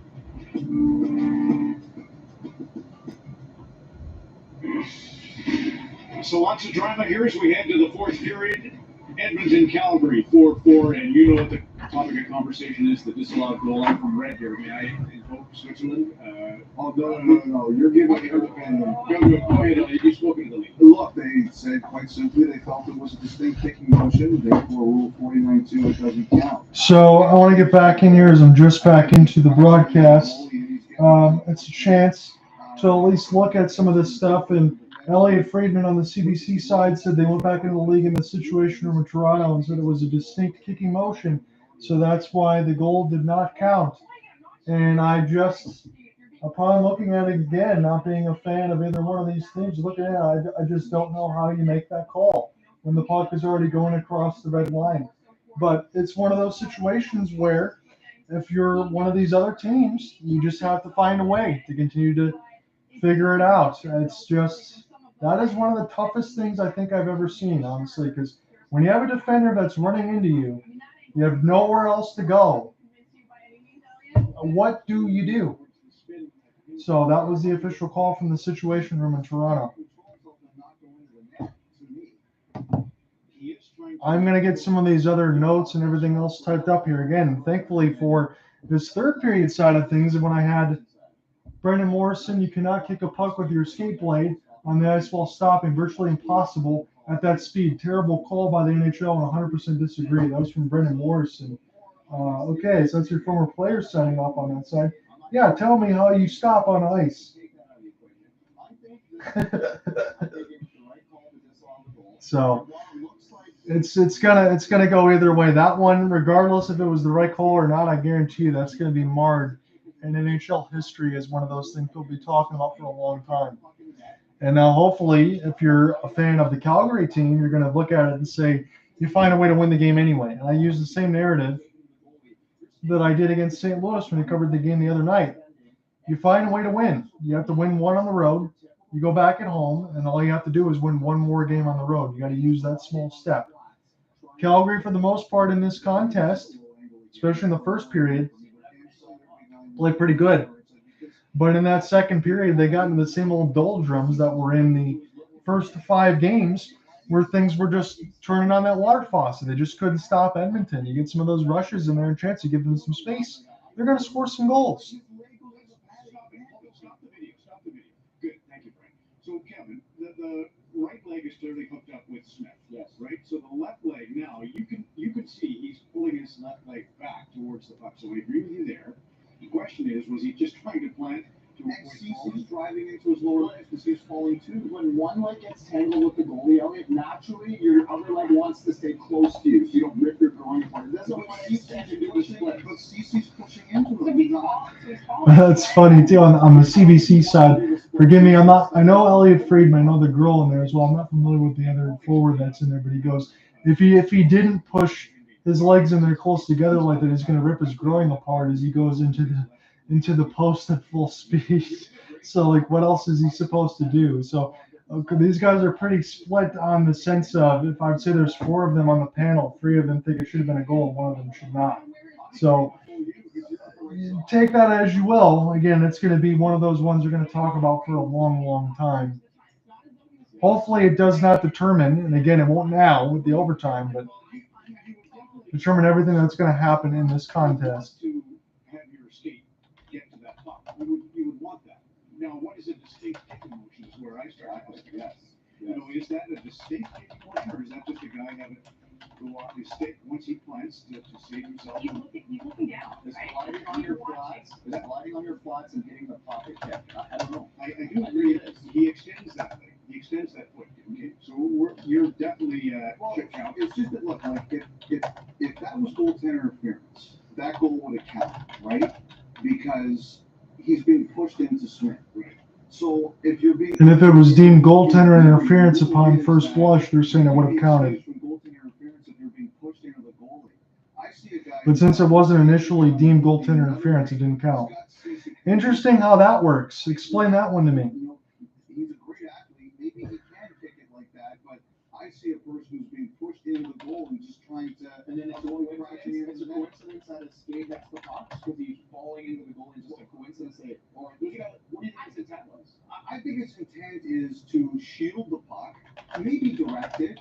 I just think he's being pushed. But there's still a level of There's people falling into him and he's falling through. But a lot of guys, when they're pushing in the boards, you can still move your body to protect yourself. So I think there's a level of awareness for him, even though he's pushed. He's still watching this puck to know where he wants to make contact. And thinking, is it going to be a distinct kicking motion, or am I off the hook because I'm just sliding through it? Right. Let's look at Markstrom's save, because I think it's kind of analogous. The way Markstrom adjusts midstream to that loose puck that almost triples in on him. This kind of reminds me of basically what Coleman did. Watch. Yes. He sees the puck. He deliberately puts a kicking motion into effect, and that was a little more obvious. It's a kicking motion, but it is amazing what you can do. So here's Coleman. Eyes on the puck. I'm going to get my skate, which he thinks is going to be allowed. Can I qualify Brendan Morrison's tweet? He was a terrible soccer player pre-game, so what he thinks is possible with the foot, there's so much more possibilities. I think Coleman did it on purpose and tried to hide it. Brendan Morrison's part of the most amazing playoff goal I ever saw when Adinla lost his stick and he tied the game in the 7th game back in whatever the year was. And eventually, scores a little bit. You know what's funny, Ron? Like he was so fired up when we talked about just before we went on air. And I bet you there's so many people in Alberta right now, so many people in the hockey world that feel passionately, one way or another, about this call. I agree. I know as a referee, I'll tell you the last thing, as a referee, I would want Calgary to win. I would feel like I made the right call, but I feel like somehow it's unjust. Or unjust. Hell of a game. Let's take a short break. We'll come back. So what's on your And they just said too, if I was a referee, I would feel like Calgary has to win this game to overcome that call. We made the call that we were supposed to make, but it didn't feel like the right call anyway. So that was just all over the place in the first part of the intermission report, but let me know your thoughts. Also, let me know your thoughts on the Golden State Dallas game and who you got in the NBA Finals, because it looks like it's going to be Celtics and Warriors. Your Warriors have already punched their ticket. Who do you got in that side of things? Okay, it's time for the PC Insiders Report Summer Edition. Over 100 amazing new products, but I've only got 30 seconds, so I'm going to go with this. PC Decadent Double Chocolate Cream Pie. You love the original Decadent cookie and the Decadent pie, so you're going to flip over this. It's guaranteed to make your summer over 500% better. Okay, I can't actually say that, but you've got to try it. Now, I wish I had time to talk about the incredible PC Cedar Plank salmon, because it turns out cooking fish on wood is a thing and it tastes amazing. Or the PC pomegranate lemonade, or the brand new. Any car can take you places, but mine does so much more. It keeps me connected to the things I love. Yeah, it's one of those situations though, Darren. I'll tell you this, and it's no disrespect to you. I think a lot of people are happy to not see the Lakers in the playoffs anymore. It's not just because of the LeBron thing, or maybe it is, but in the sense of all that, you do have two teams going into the finals that are respectively a lot different than what we're used to. Um, Fair point to make, though, is because of the injuries with Klay Thompson and Steph Curry and things like that, allowed them to get another high draft pick, which then in turn, you go ahead and sign Andrew Wiggins. You figure the stuff out like that, and things and fortunes change. But you can't always have LeBron James in the postseason.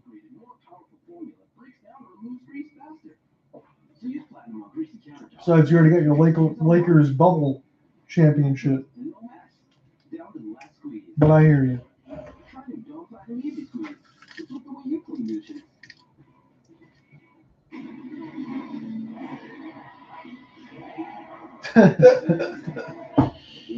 Yeah, as much as I would love my hockey team to win all the time, I mean, hell, my Detroit teams have been sewage for about 15 years.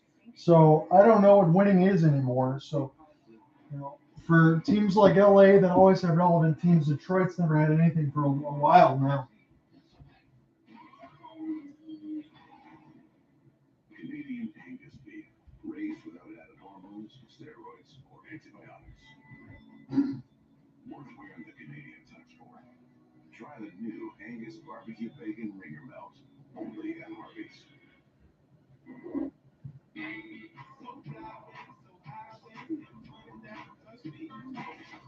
Oh. Hey Siri, send $50 to us for the dry cleaning. Which Harvey's the AirPods Pro? New Family Guard disinfectant spray kills 99.9% of viruses and germs. Surprise? It's just one spray away. Yes, your world. XC Johnson, Family Company. Critics are raving about Top Gun Maverick. It's the sword of the chief. Well, I mean, all the teams have been bad here in Detroit. Now that I'm back here, they've all been bad in Detroit because they've all been rebuilding at the same time, or rebuilding incorrectly. So now Ken Holland, right? I made the point for the Edmonton Oilers. He's with Edmonton now. He signed a bunch of really bad contracts here, and it could have been when Mike Ilitch was alive too. He's passed on, and his son is a little bit of a cheap ass. And Christopher Ilitch, for just being honest. He doesn't like to spend the money, but what happened when Ken Holland and the Red Wings have made the playoffs for 25 straight years? Again, Fedorov, Lidstrom, guys like that, Eisman, all that. But after a while, you mortgage all your assets, you start signing everybody to bad contracts just to keep the playoff streak alive, and then put yourself in a situation where you're just constantly rebuilding. And that's what's happened over there. Now, Steve Eisman's come back to the city of Detroit to kind of turn all those things around like that. And you figure it out. So it's one of those situations where Eisman's going to fix it all, but it takes time. For the Tigers on the other side, it's the same owner there in the son and Chris Ilitch. They're kind of a little bit cheap on that regard too. And the rebuild there with Al Avila, it's been 7 years, but he's not really drafting the right players, and the team really doesn't have direction. So between them, between the Red Wings, between the Lions who've been rebuilding since like the 40s, and the Pistons now probably have the most promise, you would think, with Troy Weaver. It's been a tough go, unless you're a college basketball fan, and between the Wolverines or the Spartans, not been very good for Michigan teams. And it's true, he's a total cheap ass. You're not going to go ahead and pay for players, and that's what happens. So now overtime is looming, and it is here. It is the Edmonton Oilers attacking right to left across the timeline. Again, we had a controversial goal disallowed in terms of the Calgary Flames would have kept this alive. So the Edmonton Oilers have a 3-1 series advantage. They win this game, they punch their ticket to the Western Conference Final, where they await the St. Louis Blues or the Colorado Avalanche. And Calgary pretty much has to win to be able to keep their season alive. Again, this is going to at least be in one case where Edmonton has averaged 5 goals in this series, and the winning score is going to be 5-4 either way. So we're getting close to that same goal-scoring total. There was no goal scored in the third period. Mangiapane lets this one go, and it goes just toward the side of Mike Smith's goal stick as this goes back now to Mangiapane one more time. Johnny Gaudreau waiting in toward the high slot toward the left faceoff dot as this is trying to get pried forward. And this goes down toward the right faceoff dot where he gets settled down by Darnell Nurse. Darnell Nurse, breakout pass. Gets set up there for Hyman. Try to leave it there for Evander Kane. First line's been pretty good. Mixed with the second line has been good as well. Slap shot. Blocked out in front before it hit Jacob Markstrom. It's kept alive. The stick gets pushed out in front to Brett Kulak. And Kulak sends it back down off the inadvertent back pass. So this gets set back up by Tyson Berry and the third line defense here to start the overtime. 33 shots in the shot board for Edmonton, 4 goals. 4 goals for Calgary as well, and 31 shots. Again, the Oilers playing this Game 5 with a chance to go to the Western Conference Final. Calgary trying to play to continue its season. Back in behind for Warren Foegele. Warren Foegele in behind the goal cage of Markstrom. Foegele try to play it out front. Slap shot stopped by Markstrom. And Backlund plays this one from his knees to Trevor Lewis. Lewis gets it in deep as it bounced off the zebras there, and Blake Coleman couldn't find it. Breakout pass. Rasmus Anderson picks it up from Jacob Markstrom as he leads it across. Now back there to Rasmus Anderson. Anderson going to try to get things started here as the crowd are waving the towels and rising their feet, but I got to imagine they're feeling a bit nervous. Lindholm! Wrist shot stopped there by Mike Smith. Rebound out in front from Gaudreau as it was played through the blue paint, saved by Smith. And now here come the Oilers. Hanifin goes down the ice, and it's going to be a hybrid icing against Edmonton. Well, the economy and everything else, that's a good thing to say as far as an adult and economist and all. You want jobs and everything else to do well, but the city of Detroit is still also littered with potholes. So if you have car insurance, anything else like that, it's always exorbitantly high because the tires are going to fall off at any point. Johnny Gaudreau plays it back to Lindholm. Lindholm now plays crisscross with Gaudreau. Slot pass stopped by Mike Smith off the bid there from Elias Lindholm. Picked up now by Connor McDavid. He tries to leave this one for Draisaitl. Try to pinball it back to McDavid. And this finds Johnny Hockey. It's a 2-on-2. Gaudreau sets it back up for Tkachuk. He lets it go into the screen. And it gets stopped by the low glove hand of Mike Smith. Oh, all kinds of that. There's potholes everywhere in Michigan. You're not safe. So 17:01 left to go in the overtime, 35-34, and it is a game that has been pretty much frivolous with goals. It's been something that has not stopped. This has been much like Game 1 where it was 9-6. It's 4-4 right now. It's going to be a 5-4 winner either way. We'll see who's going to take the spoils. Christopher Tanev now was this one across, and it gets blocked for Oliver Shillington. Back in behind the cage now for Kelly Yarncroc. Yarncroc lost it. Dylan Dubé tried to find it. This is Evander Kane. He's going to chip and chase this one forward. Christopher Tanev with Yamamoto. Yamamoto battling in there with Dylan Dubé as Evander Kane is trying to fight him off. Dubé took a big-time charging penalty that turned out to be one of the Oilers' power play goals. They're just 1-for-1 in this contest, but it turned out to be a costly penalty. 3-on-2 breakout. Dubé shot stopped there by Smith up the 5-hole. And now back in behind the cage of Mike Smith. Dubé getting worked over there by 2 different Oilers. Fans are booing. They want a call, but they're not going to get one. Just a little bit of extracurricular contact that's allowed at this point. Nikita Zadorov now. Going to play this to Erica Branson. Trying to push this one forward across the flaming sea.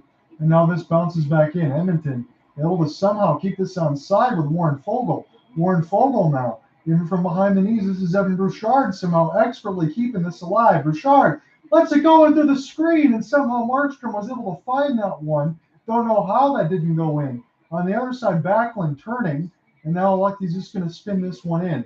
Mike Smith goes in behind the goal cage. Calgary electrically try to double team that one because they know Mike Smith can turn that over. But when you do that, at least a 3-on-2 outman rushes. Shot bounced out in front, and Tyler Toffoli finds it off the redirection. Toffoli looking for a bounce pass, but that could have been offside. So Calgary had to go all the way back and play this one at the 15-15 mark left to go in overtime. Again, we're going to have continuous overtime until someone scores, and I will be with you until someone scores. About the 5-minute mark, we're going to have the momentary ice scrapage when we get a stoppage, when we get closer. Darnell Nurse gets this one in deep. Noah Hannafin spins around. He tries to find for Gaudreau, but he took off a little too quickly here. Connor McDavid scores! Edmonton advances to the Western Conference Finals. And again, you just can't do that on the side where there's a turnover and it goes to the best player of the world. Gaudreau thought the puck would get closer to him. It did not. It was a turnover to the wrong guy, and Connor McDavid makes it a 5-4 victory as Edmonton advances to the Western Conference Finals, crushing the heart of everyone in Alberta. My goodness. I'm sorry about that, Cooper Hopkins, my friend. Hopefully we can join in on the next week's action. I know when he sent me a message on Instagram, he said lightly, John, I'm going to have to start learning some other teams' names. And this was just a turnover there. Draisaitl played it right to McDavid, and no chance for Markstrom. Is utter jubilation for Connor McDavid in the NHL. I will say this. One of those situations where this was a game that could have gone either way. You can't help but feel for Calgary in that moment because that was a goal. In all likelihood, that should have stood. And now it puts it in a situation where Connor McDavid, unlikely that this Edmonton Oilers is now they meet at the handshake line, one of the best traditions in all sports, but unlikely should have even gotten to this point. This was a team that did not have, again, McDavid and Draisaitl aside, we know how good they are. And again, the heavy lifting was the one that finally finished it off, and that was the capper. But this regular season totals here for Edmonton was just not very good. It was all the heavy lifting between the two big studs of McDavid and Draisaitl, and that's what ended up finishing it off now. So on the outside looking in, you'd say, well, yeah, the two best players in the world, they should advance. This was not the situation there for Edmonton. Calgary spent the majority of where Vegas should have won the Pacific Division. They dominated. They were the second best team in the West behind Colorado. And when they finally faced some adversity, they fought through it in a 7-game series. They beat the Dallas Stars. Edmonton on the other side was down 3-2 to the upstart Los Angeles Kings. It should have been all over, but Mike Smith was able to get a shutout in one of the final games to finish it off. Look, you have a 40-year-old goaltender on one side where Mike Smith is pretty close to being out of the league. As going up against a Jacob Markstrom where he should have been a Vezina candidate, and he did not play like one in this series. Again, the only team that has really given him fits was the Edmonton Oilers, and he just didn't play well enough in this series. So Calgary is going to have a long look in the mirror, and again, I'll be interested to see when I talk back with my original partner, Cooper Hopkins, here, what he has to say about it. I know it's got to be heartbreak on one side, but at least if you're a fan of any of the stuff in Canada, one of those teams is still alive. It's not the Maple Leafs. It's not the Flames. It's the Edmonton Oilers. I'll have the full play-by-play and game story to follow in a little while. Have a good one, guys. Peace out. We'll talk to you soon.